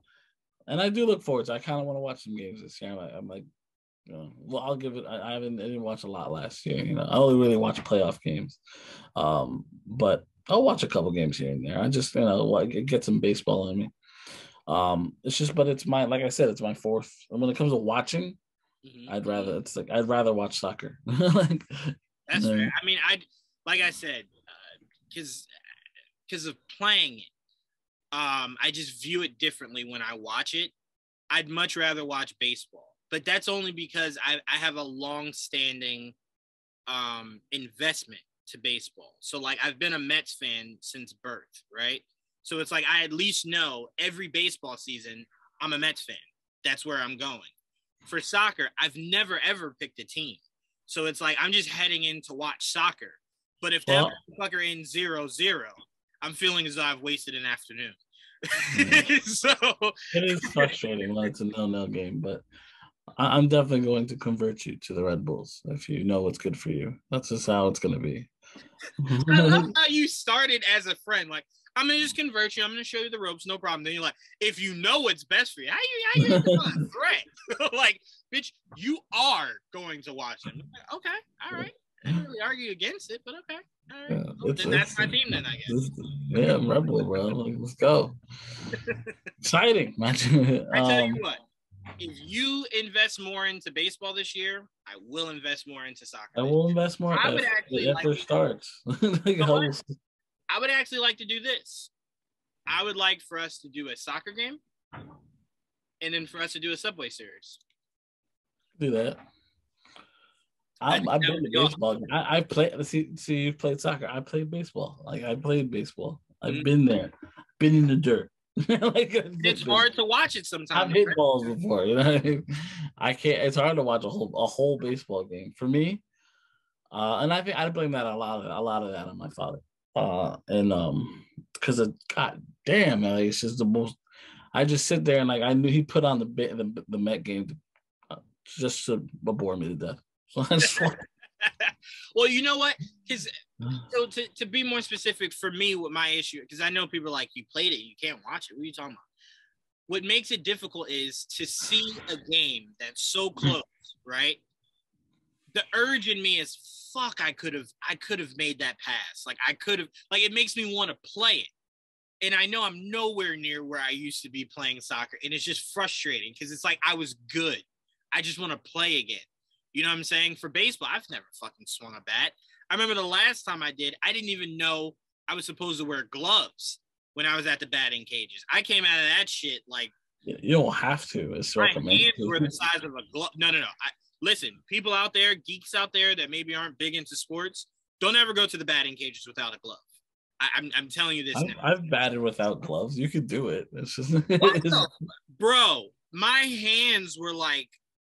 don't ever do this shit again, bro. I'm like, trust me, I won't. So that's my problem. Is I yearn to want to play soccer again, knowing I could never be what I was. So it's just tough to watch it. That's my issue for watching soccer. Well, my argument, I mean, there's no good argument because soccer, especially in this country, isn't very popular. I wish it was, and I think it's growing, but it's nowhere near as high as the other four. It just takes a name. It just takes a name. That's all it does. But I mean, they've gotten names, but not big enough. And they're technically, if you're lucky, they're the 10th best league in the world. 10th. You know what I mean? Right. And that's a problem because every other league is the best in the world. You know what I mean? Yeah. It just takes one of those very outgoing personalities, like those people that crave the attention. American born, massive star for soccer for the United States to go. That motherfucker. I'm interested. I like it. I like it. Like a swag. I like that's not playing in the Premier League. Good luck. Right. Yes, 100%. So it just takes that. It takes that because I always tell the story. What got me into soccer was actually women's soccer. My mom used to have women's soccer on all the time, and I was just like, that's very fucking physical. And I was so small as a kid, so I could never play football. Substantially play football, like long term, because I was just so small when I was a kid. So my mom was like, well, fucking try soccer. And I'm like, okay. And I remember going, oh, this is fucking physical.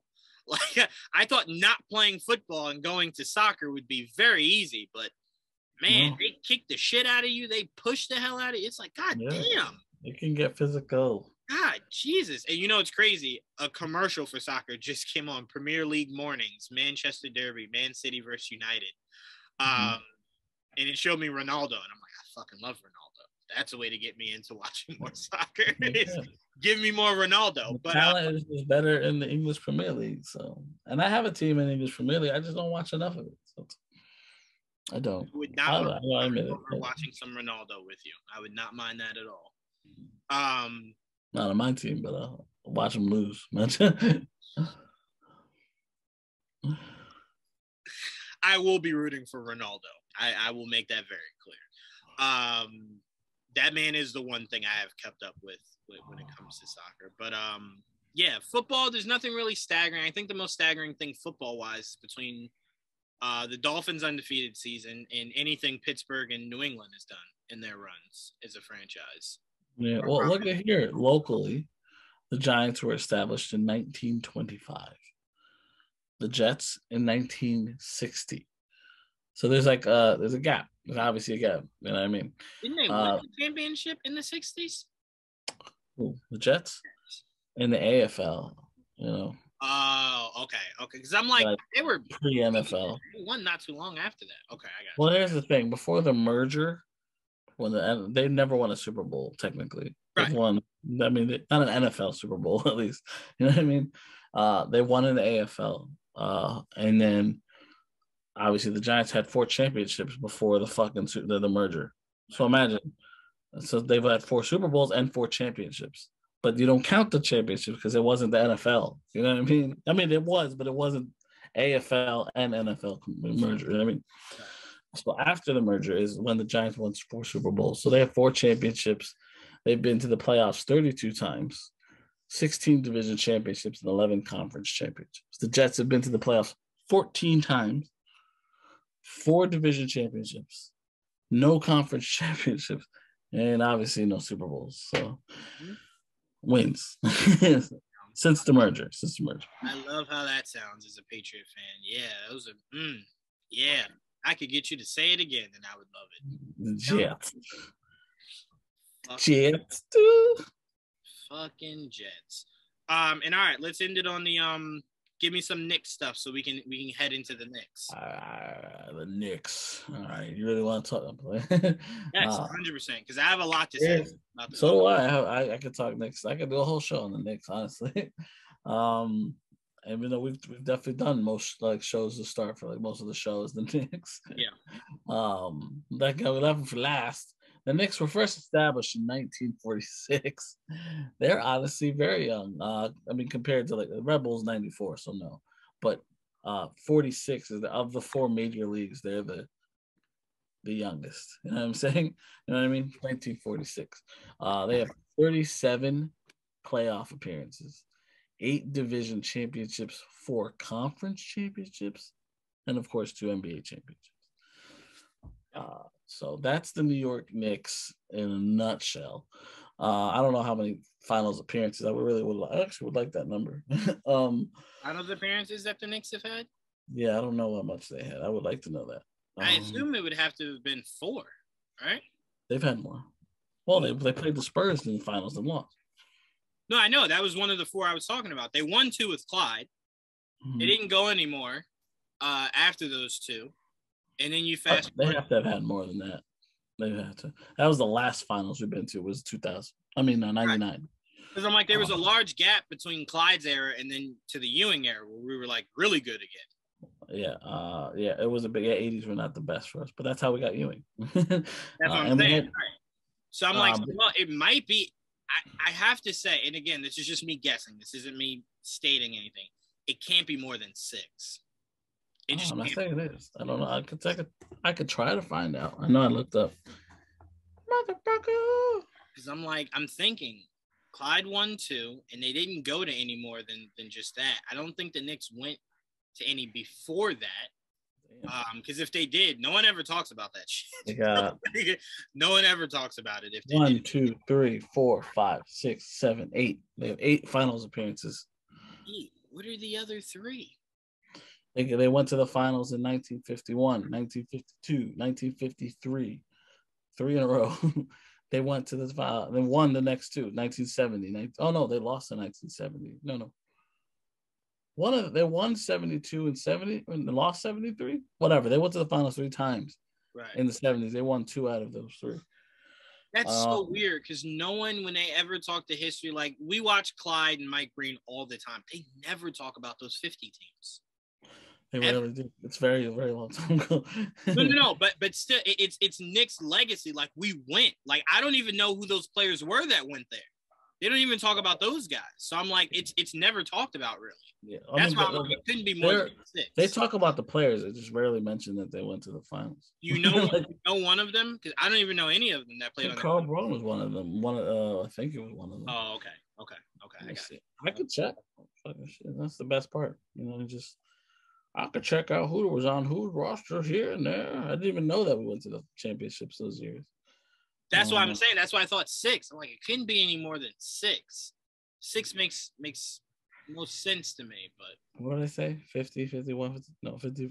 51, 52, 53. 50, 51, 50, no, 51, 52, 53. Yeah. Ooh, bitches. Yeah, one division. Lost the finals. They lost to the fucking Minneapolis Lakers. Cocksuckers. Fucking cocksuckers. That was the first one they went to.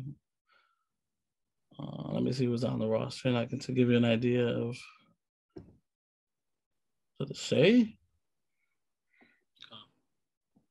Oh, really quick. Put on USA.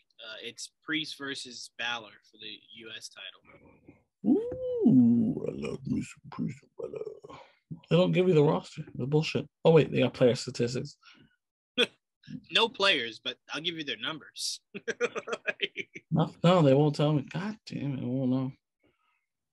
Oh, I think I know what they're setting up between Damian Priest and Finn Balor. Damian always says that there's a darker side to him, like there's an evil side to him. So they're gonna do something with Damian Priest and then bring out Demon Finn Balor for WrestleMania. That makes sense. Yeah, is that what it is? No, I always thought they would be good. I always thought they'd make good partners. They might turn out to be. Look, I never would have expected Seth Rollins and Kevin Owens. Matt, was it? Whatever his name is, in Randy Orton. I would have never expected that either. So, who knows? I forgot Dick McGuire was on that team. Oh, Dick McGuire. Okay, then that makes perfect sense now. Okay, I wasn't sure. Paul Braun, but Dick McGuire. But Dick McGuire is why I thought 6. Gallatin. Okay, yeah, all right, that makes sense. So I know those 4 guys. I don't know Ray Felix, but yeah. No, that makes 100% sense now. Henry Gallatin was like a rebounding monster in the 50s. I remember that. Kenny Sears, I know that name from where though? Not from the Knicks. I mean, not initially from the Knicks. The Big Cat. Yeah, I remember that name. Carl Braun and fucking Dick McGuire. Yes, Dickie McGuire. He's the one that got his jersey retired. Right. He's what, number 15? Some shit. I think it was 15. I don't remember seeing anyone wear 15, so I think it might have been 15. But to get into Knicks today, we're coming off 2 heartbreaking losses against Miami and Philly. We play Philly again, which if I had known that, I wouldn't have watched this one. No need to set myself up for 2 times the failure. But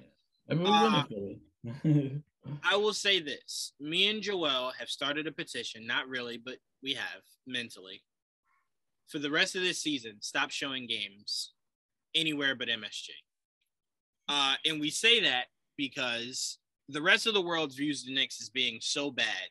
There's literally nothing to talk about with the Knicks. So we just have to hear a broadcast of them raving about James Harden and Joel Embiid for 4 fucking quarters. And then not to mention a pregame of Stephen A. and then a halftime of Stephen A. We would just much rather a Knicks-centric station where we can just hear about the Knicks, whether it's good or bad. Yeah. We just have no interest in hearing about the other team. That's all we're asking. My issue is that it's very blatant. You know, I don't care if you talk about the other team. It's just that you ignore that we're playing them. I get it. We're not good right now. That's my biggest problem. But that's why I'm saying, I'm not saying you it's have. Like it hurts them to say something good. Like, it does, bro. They struggled the year Melo took us to the playoffs with the 50 wins. They struggled. It was so tough. If you went anywhere but First Take, they weren't talking about the Knicks. And then last year, it was like, yeah, but they're not going anywhere. And it's like, well, can we just take it a game at a time? They're playing great basketball. Can we just do that? Can we just do it as a game by game requirement rather than you just going like no one saw the Hawks and then the motherfuckers almost went to the finals. You know what I'm saying? So it's like you just have to open up your mind to more things can happen than just start of the season, Kyrie, KD. That's it. Book it. We're in Brooklyn for the finals. Like, can we let the season play? Like let's see where we go. So what me and Joel are saying is we're not saying take it off of television. We're just saying if you want to put it on ESPN on a random Saturday afternoon or Sunday afternoon, just let us be able to still watch it on MSG where we can only hear from the guys we want to hear from.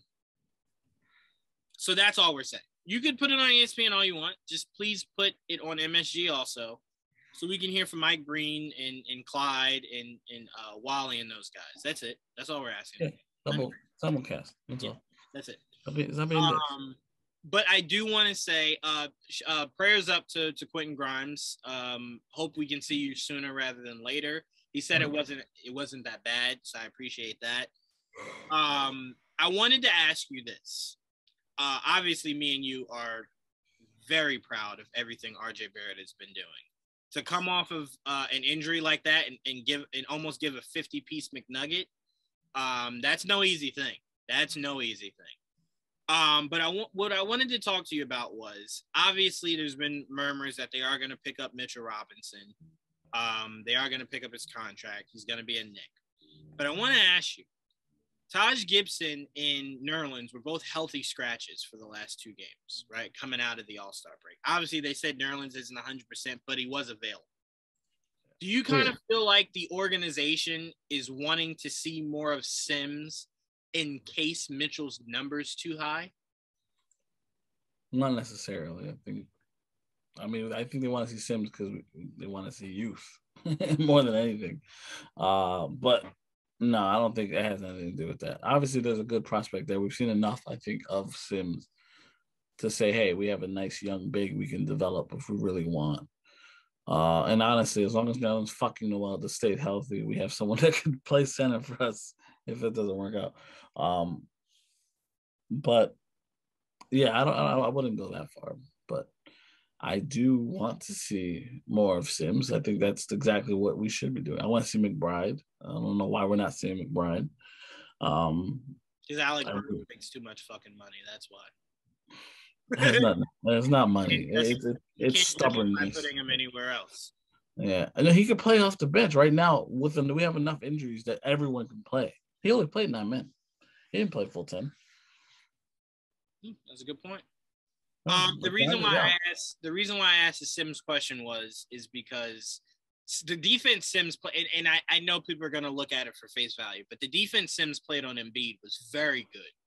It was good for a player, a young guy like Sims. He played really good defense. He did. The reason why I asked that was we believe there's a tremendous upside to Sims, right? There's a huge, tremendous upside. So you look at Sims's upside, you look at Mitch's upside. I would feel more comfortable if Mitch was more offensive and Sims was defensive. Like they could work off of each other. They complemented. Right. They essentially do the same fucking thing. So there's no way we're going to keep both long term unless one develops something different from the other. Like they're both lob guys that you can't give the ball to and they do something. They're lob guys that play great defense. You can even make a case that they're both freakishly athletic. So that was the only reason why. Very different. Like if you let Mitch walk and you go out and try to trade for, let's say like Miles Turner. That's different. Right. That's a very different type of player. That's what my mindset was. That's why I'm like, again, I'm with you that's not the reason they're doing it. But I was very intrigued to see that Tibbs didn't put Taj in that game at all.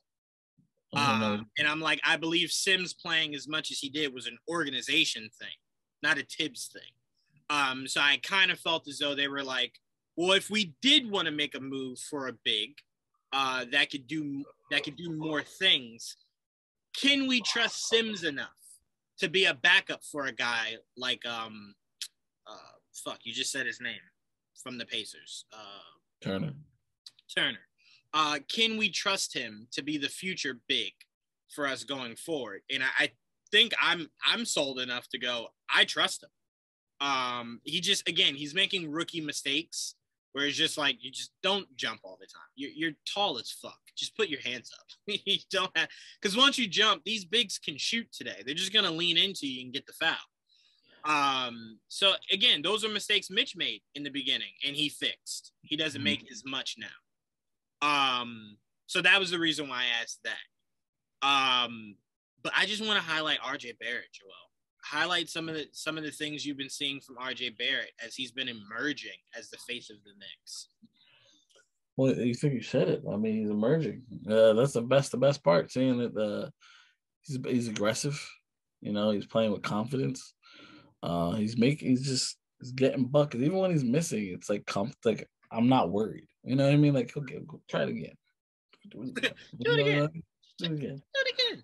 Yeah, he wasn't the best. He wasn't completely on versus the Sixers, but you couldn't tell.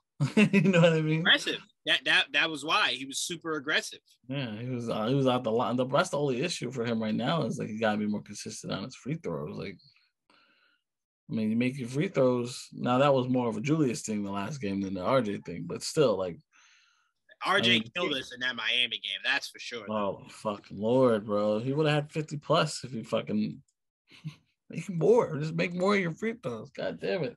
It's free. It's right there. I'll never understand from a distance standpoint. You can make threes all day, but you can't hit free throws. I don't think I'll ever properly understand that. You're so much closer to the basket. It's supposed to be easier. Same thing with Evan. I'm like, bro, you're fucking... How are you missing free throws? I've seen you shoot off of a catch and release midair. You'll make those, but you won't a free throw? The distance is smaller. I don't understand. The team in general has to get better at shooting free throws. So it's not just him. Right. But yeah, he don't help. He does not help. That's for damn sure. But look, I said it before. Look, the way RJ's game is structured, he 100% can be what me and you always envisioned him to be, which is a playmaker. And that's why I said, can he play with Julius Randle? For sure. Can he be who he is destined to be with Julius Randle? No. You have to surround him with somebody that won't feel the need to try to be a facilitator when they're not a fucking point guard. Because I'm like, if anyone on that team should be a point guard, it should be RJ. It should be run through RJ till you get Derrick Rose back. But it's hard to do that when Julius Randle believes it should run through me. So that's why I'm saying I don't think RJ can. Because think about it. When you watch the Grizzlies, do you ever see anybody on that team that tries to take away the shine from John Morant? Never. Bane, here you go, John Morant. Yeah, here you go, John Morant. You take us to the promised land. That's what I want to see the Knicks utilize RJ for, because I think he can be that. So that's why I'm saying it's nothing against Julius Randle. I don't think that he's selfish. He's bad. I just think for RJ to achieve what he needs to, like, think about this. Think about if Amari was 100% all those years for us in New York. Melo thrived off going between 3 and 4 so much. Where was Amari going to get his if he was 100% healthy? And Melo, no, not position-wise. I know I brought up position. I'm sorry. I just meant touches-wise. Like, because Amari could create his own offense, but Melo predicated himself off doing the same. Just give it to me. I'll make it work. So I'm like, well, now what are you two both going to do in the post? Like, both of your games are predicated in being in that mid-range. Amari actually had, at the end, he had a post game where you can actually put him in the post and he can score. Right. Not like Melo where he was at the elbow, like a little different. Like elbow was a superior elbow, like mid-range guy. You know what I mean? Definitely. Like Amari can hit a jumper, but that's not something you want him constantly doing. No. No. But his is all pick and roll. The main reason why I want Turner, right? Why I do want Turner is because when I was watching James Harden and Joel Embiid, and I'm not comparing Miles Turner to Joel Embiid. Don't get me wrong. But when I was watching those two, I was just like, bro, a poor man's version of this, 1,000% could be RJ and Miles Turner. 1,000%. Because it frees both of them. Miles doesn't need to sit in the paint. RJ's not a back down kind of player. So I'm like, it frees them to do so many things. But when you watch Jules, he's just so used to having the ball in his hand. He'll stand there. There's no screens. There's no pick and pops. It's just, I'm here. Give it to me. And it's like, that's not how you win games. Like last year, it did work, but you can't sustain success. When you watch the great teams, they screen their shooters open. They screen their scorers open. You're just standing there. So that's why I'm like, I think RJ and Miles Turner could be a great tandem going forward, of a great 1-2 punch. And I just look at Randall and I'm like, we gotta, while the iron's hot, figure out what we're gonna do with him. And keeping him, I don't think it's something we should entertain. I don't think they're gonna keep him. I do think they're gonna try to move him this summer. Right. And again, I want to make it very clear because I know there's Knicks Twitter out there that's like, oh, you turn on people so fast. He just brought. I'm not turning on Julius Randle, but I think the problem New York always has is we either get a player too late or we hang on to something that doesn't work for too long. Right? Like, think about Melo.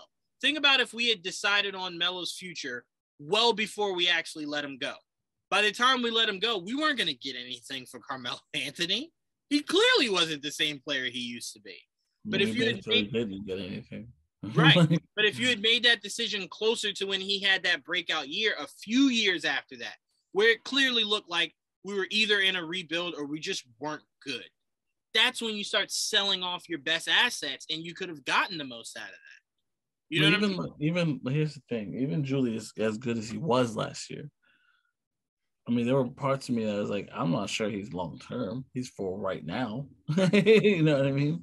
The problem is now he's declined. So you're like, fuck, I can't sell high now. I gotta sell. Hopefully, he comes back to normal at some point. And you're like, I can sell a little bit higher. Because right now, I mean, he was playing better before the break, and now the last 2 games, just sticking. He just is a terrible help defender, and he's a terrible decision maker with that ball sometimes. It's just crazy. And I'll even say this. The way he's played this year has made it so any team that wants him, the first thing they're going to say is, no, I'll take Julius Randle. You don't have to sell me on that. But I want Quentin Grimes. And it's like, fuck, Jules.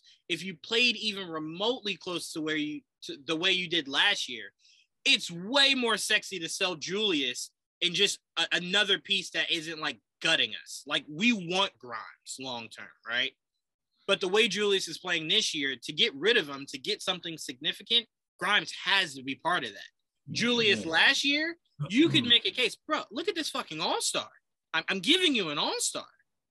This year, it's like, but not really. Like he's an all-star has been. He doesn't look like that this year. So now it's like, fuck, now I got to leverage the farm.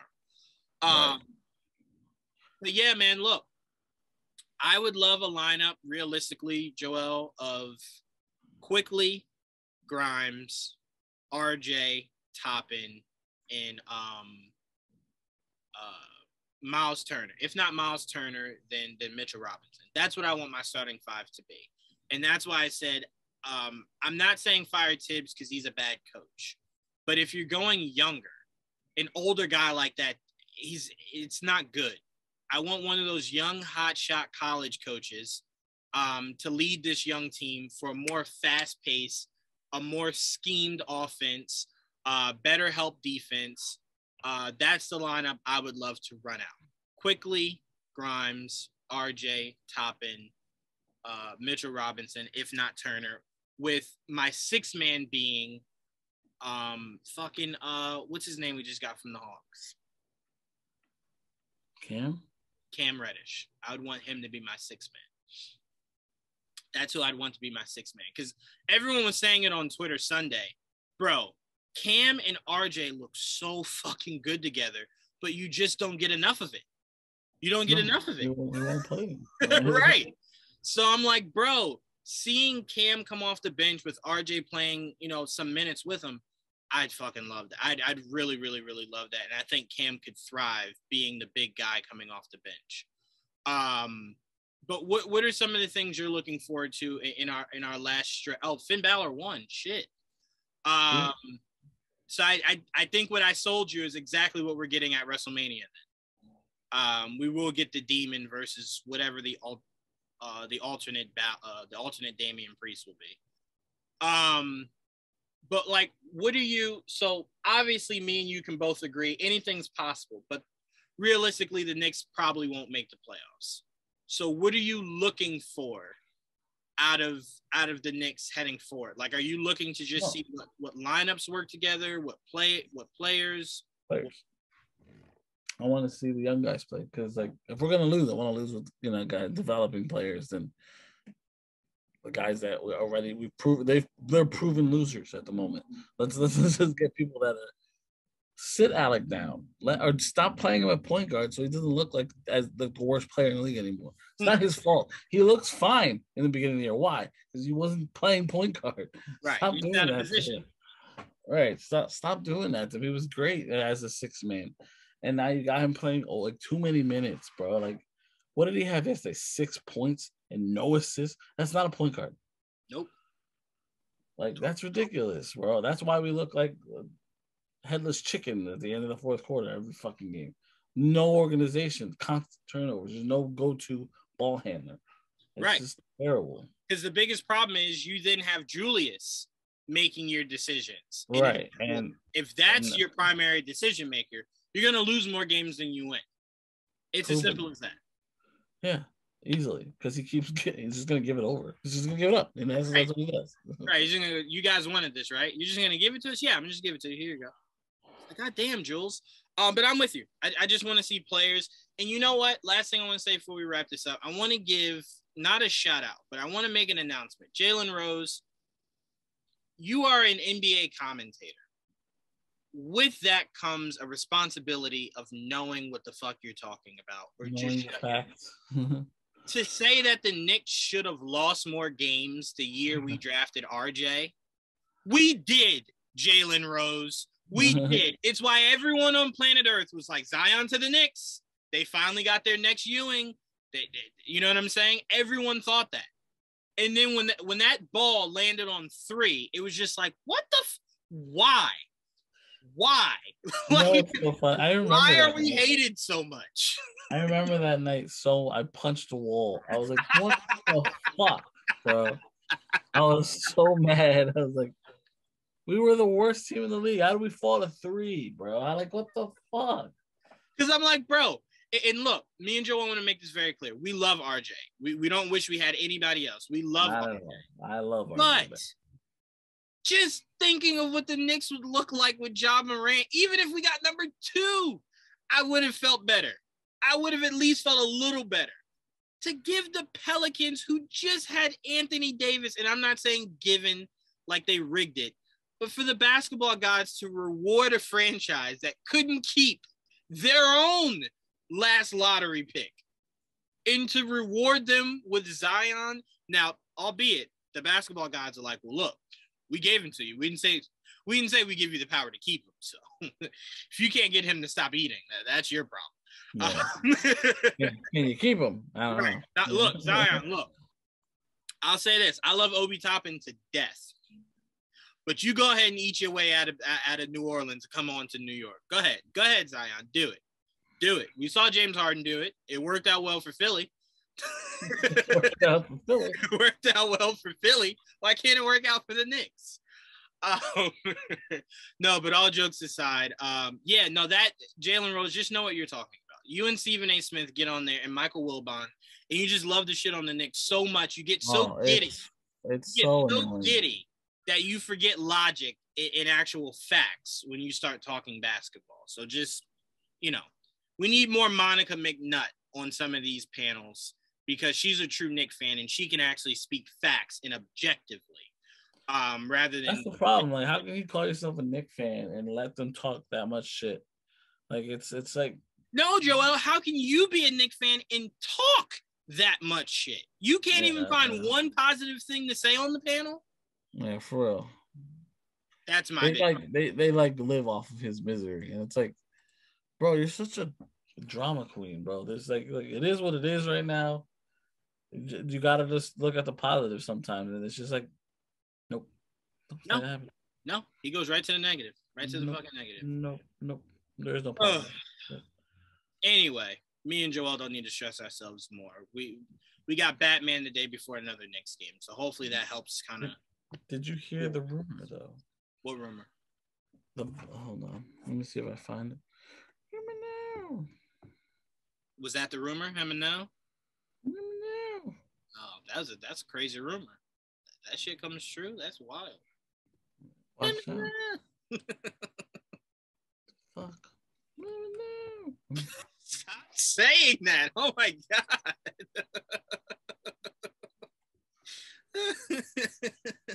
You're gonna make me fucking fist fight cats out in the street hearing that shit.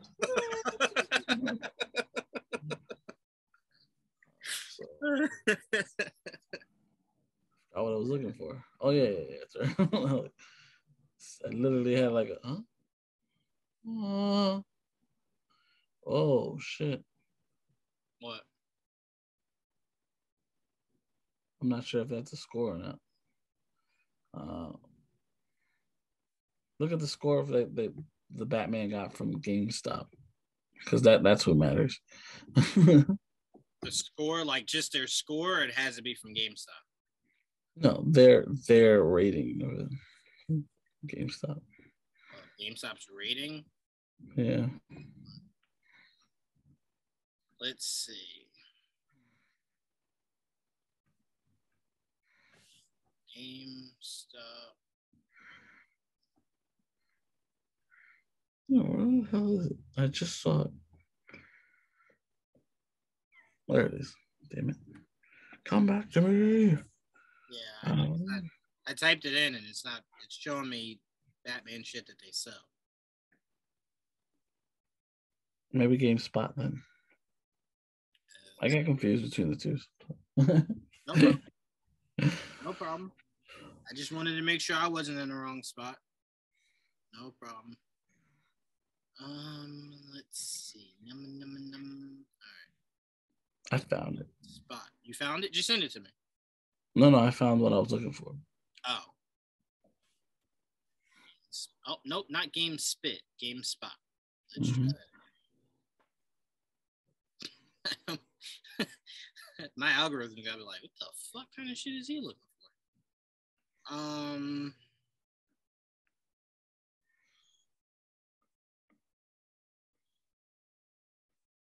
Is it back from January 21st?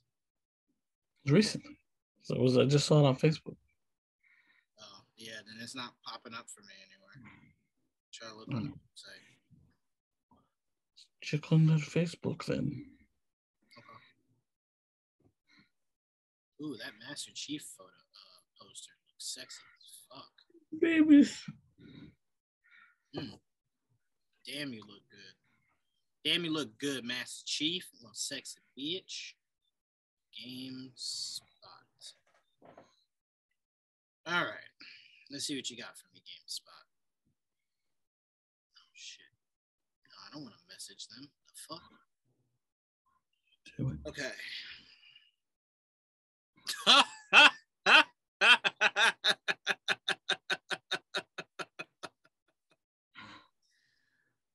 Oh, wow. Why would you make me look at that?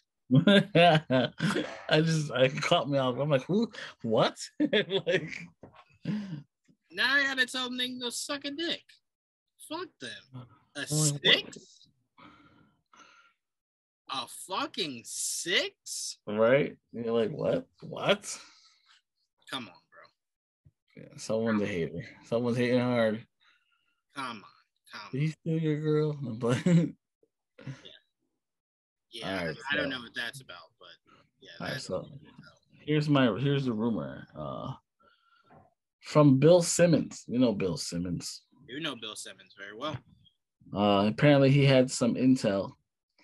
And he says, I think the NBA is going to expand to Vegas and Seattle. Okay. How would you like that? Well, Vegas we talked about, so that's not a shocker for me. Those are my exact two cities. Right. Those are my dream. Like, that's not a shock at all. Seattle, I mean, everyone's always wanted Seattle to be to come back. Right. So that wouldn't be a shock. Like, that's not like, what? Like, that's more so like, okay, we've only been waiting since you fucking took them to Oklahoma. So that's not a shock. The Vegas thing is a shock. And I'll tell you why. Basketball has had a clean image for forever. No big players getting in any trouble, no prostitutes, no murders, no killings, nothing, right? So I'm like, you put some of these young kids in Vegas? Oh, cocaine will be everywhere. Like, there's gonna be they some do it every summer. They do it every That's summer. a little different. I'm just saying, self-control. You're there for a quick spot. Your coach is there. I'm talking about the fact that you now have a residency in Vegas because you live there because you play there. That's where the difference comes from. But they have teams now. Vegas has the Raiders, the Golden Knights. It's just only a matter of time that they get more teams in Vegas. For sure, 100%. But the Raiders tight end Darren Waller said it was his sobriety was a lot harder being in Vegas now. So that's what I'm saying. It just opens you up to things. Like, we thought New York was bad, but fucking Vegas. New York, if you're living in New York, LA, it's not just as bad. 100%. 100%. But Vegas is more welcoming to all those things. Like, you haven't had cocaine this morning? Oh, come here. Cocaine and a prostitute. You go have yourself a great morning. No, but I like that. We spoke about that. It was something that we wanted. We wanted them to expand, at least for Seattle's sake. Vegas was a stretch, but for Seattle, that was a no-brainer. Those are my two cities. I said Vegas and Seattle. It's definitely Seattle first because I just want, Sonics. I want the Sonics back bad. Like, it's weird. It's just so awkward since they've not been a team. Now the Thunder again. We were talking about the other day. The Oklahoma City Thunder. The name isn't bad. It's not a bad name, in my opinion. It's not a bad name. It's just boring. It's just a boring team. They're just boring. And it wasn't for the fact they had really good players for all those years. I don't know how they make money, but obviously they have a fan base. Oklahoma supported New Orleans for a while there during hurricanes. So they had a fan base. They obviously know they can make money there. That's why they went there. And obviously the guy that bought the Sonics was from Oklahoma and moved to Oklahoma. And it just felt like it was like a bullshit. But that was obvious. What? AJ challenging Edge. He spoke about that in an interview, and it was just like, oh, well, that's happening. Yeah. Like, how shocking. Last thing I wanted to tell you was I was watching Tracy McGrady on Shaq's podcast. We talked about this a little bit. And Tracy McGrady was saying, he thought he should have been MVP the year Tim Duncan got it, and Shaq disagreed. I disagree with Shaq. Tracy McGrady 100% should have it. MVP should not be dictated by your team's success at all. No. It's why I told you all the time, the fact that Melo didn't win it that year is one of the big. I put Melo not winning that year up there with Shaq not winning it over Steve Nash. I put it right up there. You're not telling me that. Because the reason Nash won it is the reason why they didn't give it to Carmelo. Because Nash didn't necessarily have a better statistical season than Shaq. But he was able to lift the Suns to the level that he lifted them. So they were like, oh fuck, I gotta reward that. Like, look at this fucking small guy leading his team to the playoffs like that. And I'm like, then you go to Melo and you're like, wait a minute, head to head against LeBron, Melo won that. And you're telling me that you wouldn't reward him? Why? Second best record? A Knicks team that people were laughing at just a year ago. Second best record. And that's not an MVP? How is that any different than what Jokic is doing right now for the Nuggets and Shaq singing his praises about how he should be MVP? Jokic and the Nuggets have been good for a while. It's not like they're coming out of nowhere. No. I'm talking about the individual, not the team success. I'm saying Jokic right now is playing exactly the same as he did last year. He's not playing tremendously better than he did last year when he won it. So I'm like, wait a minute. Melo's numbers increased drastically from that first year. From the year before they won the 50 games, and no one gave a fuck. So that's what bothers me. But I brought that up to say Shaq asked Tracy McGrady, if you think you should be part of this all-time 75, who would you take off? And I was surprised on what his answer was, because my answer was different. You know my answer. Trust me. You know my answer. No fucking way Russell Westbrook makes it on over Tracy McGrady. No fucking way. Not a day of the week I would take Russell Westbrook over Tracy McGrady. But they were saying like some old motherfuckers. And I'm like, sure. Yeah, for sure.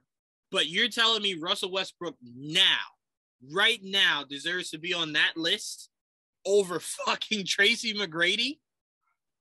No fucking way. No fucking way. No way. Absolutely not. Nah, sorry, can't do it. So I vehemently disagreed with that. How do you view that? Do you know anyone you would take off for Tracy?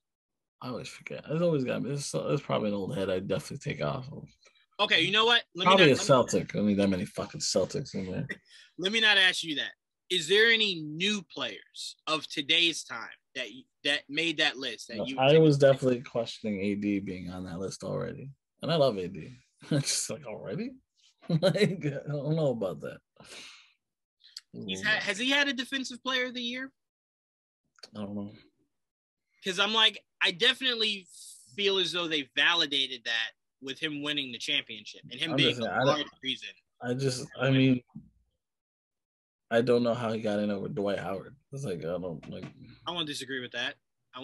Because Dwight has a ring now. So you can't even say, well, he won a ring. Well, Dwight did too. So he won it with AD. It was the same right. Team. Right. He was crucial. He was crucial to that team winning it. I 100% agree with you. But I would even say Dwight Howard should make it over Russell Westbrook. Yeah, it does. 100%. But to me, Tracy McGrady meant more to the game overall. And Russell Westbrook is still finalizing his career. And he's not ending it well at all. But to me, Tracy McGrady... No, it's sad, actually, right now. I would actually say there was a time you could say Tracy McGrady was a top 5 player in the league. A top what, 5? Top 5, yeah. There was a point. Not his entire career, but there was a point, especially those Rocket years. I've never felt that way for Russell Westbrook. Top 5 player in the league? I don't know. There were moments where Russell Westbrook was freak. Just a freak. No disagreement. The last couple of years have been bad, though. I'm not judging him off the last couple of years. I'm going prime. Those last couple of years is what really put a damper on him, especially like he just seems like he's regressing. But bro, to do what he's doing, unfortunately, like team success is not part of that. Right. Triple doubles are not easy to come by. Not at all. But especially for a guard. And it's like I'm just looking through his time, and I'm like LeBron, Durant, KD. LeBron, Durant, Anthony Davis, Steph Curry, and then James Harden. James Harden, right. Throughout the last 5 to 10 years, you could make a case. It's steadily been that 5. That you could now you could take out Embiid recently, Jokic, Giannis, no problem. But to me, I'm sorry. The year Durant wasn't playing, that was one year. The year that Steph was out was basically last year, right? You can't count Smith last year. Right. So you don't count them for that year. Right. You know what I mean? And the other cases probably that I can't think of at the moment because it's a yearly thing. Well, I mean, it's AD, so there were probably numerous times where that motherfucker was out. But well, it was this year. AD's not in the top 5 this year. Right. But to me, I'm like, those 5 with like 3 or 4 alternates is what I'd look at. And to me, Russell Westbrook was never the best player in the league. It actually harkens me back to when Richard Sherman was saying Matthew Stafford isn't a Hall of Famer. Because he's like, bro, when was anyone ever talking about Matthew Stafford being the best quarterback in the league ever? You know what I'm saying? And I'm like, that is one of the things that should matter. Like, were you the best in your position ever? Or one of the best? You never. He was one of the best. Of course he was. How Russell Westbrook not one in his position? Of course he was one of the best at his position. No, not Russell Westbrook. I was saying for Matt Stafford. I'm sorry. Oh, okay. Well, you're saying at his position. I'm like, at his position. For Russell Westbrook, for sure. He's a top 5 point guard for sure. Like 100%. But I would have, at no point would I have ever taken him over Steph Curry. No, but Steph Curry is probably the best point guard. That's what I'm saying. So Steph Curry takes that spot in number 5 as the point guard. And then you go, James could have taken it for the shooting guard all those years. LeBron for the small forward, Durant for the small forward. Not positional. No. It's not based by position. Jokic won it last year. Right now it's Jokic and Embiid. Center. Right. So that's the only reason why I said Tracy McGrady, you could have made an argument, was top 5. Whatever in his time in Houston. I mean, if you look at it, you got to look at it at his time. So I'm like, there are guys you can argue that he was or wasn't, but yeah, you could say he was top 5. Mm-hmm. I mean, you have to look, what was his competition? You know, at the time you had Tim Duncan, Kobe, Shaq, Dirk, Nash, right? And it goes on because they were. Oh yeah, there's a lot. That's what I'm saying. Like, because remember, LeBron was in the league. Wade was right. LeBron, yeah, you forgot. Right. Yeah, LeBron was in the league. Melo was in the league. Like. Chauncey Billups, Ben Wallace, Rasheed Wallace. I'm not saying they were top 5, but I'm saying those they were not. Yes. Kevin Garnett, Dwight Howard. Dwight Howard. So they were huge names, and for Tracy McGrady to be alongside top 5, that's huge. That's huge. So that's what I'm saying. Like, that's a lot of competition. Right, more competition than Vince Carter. That's some Vince Carter. I'm with you on Vince Carter too. I am.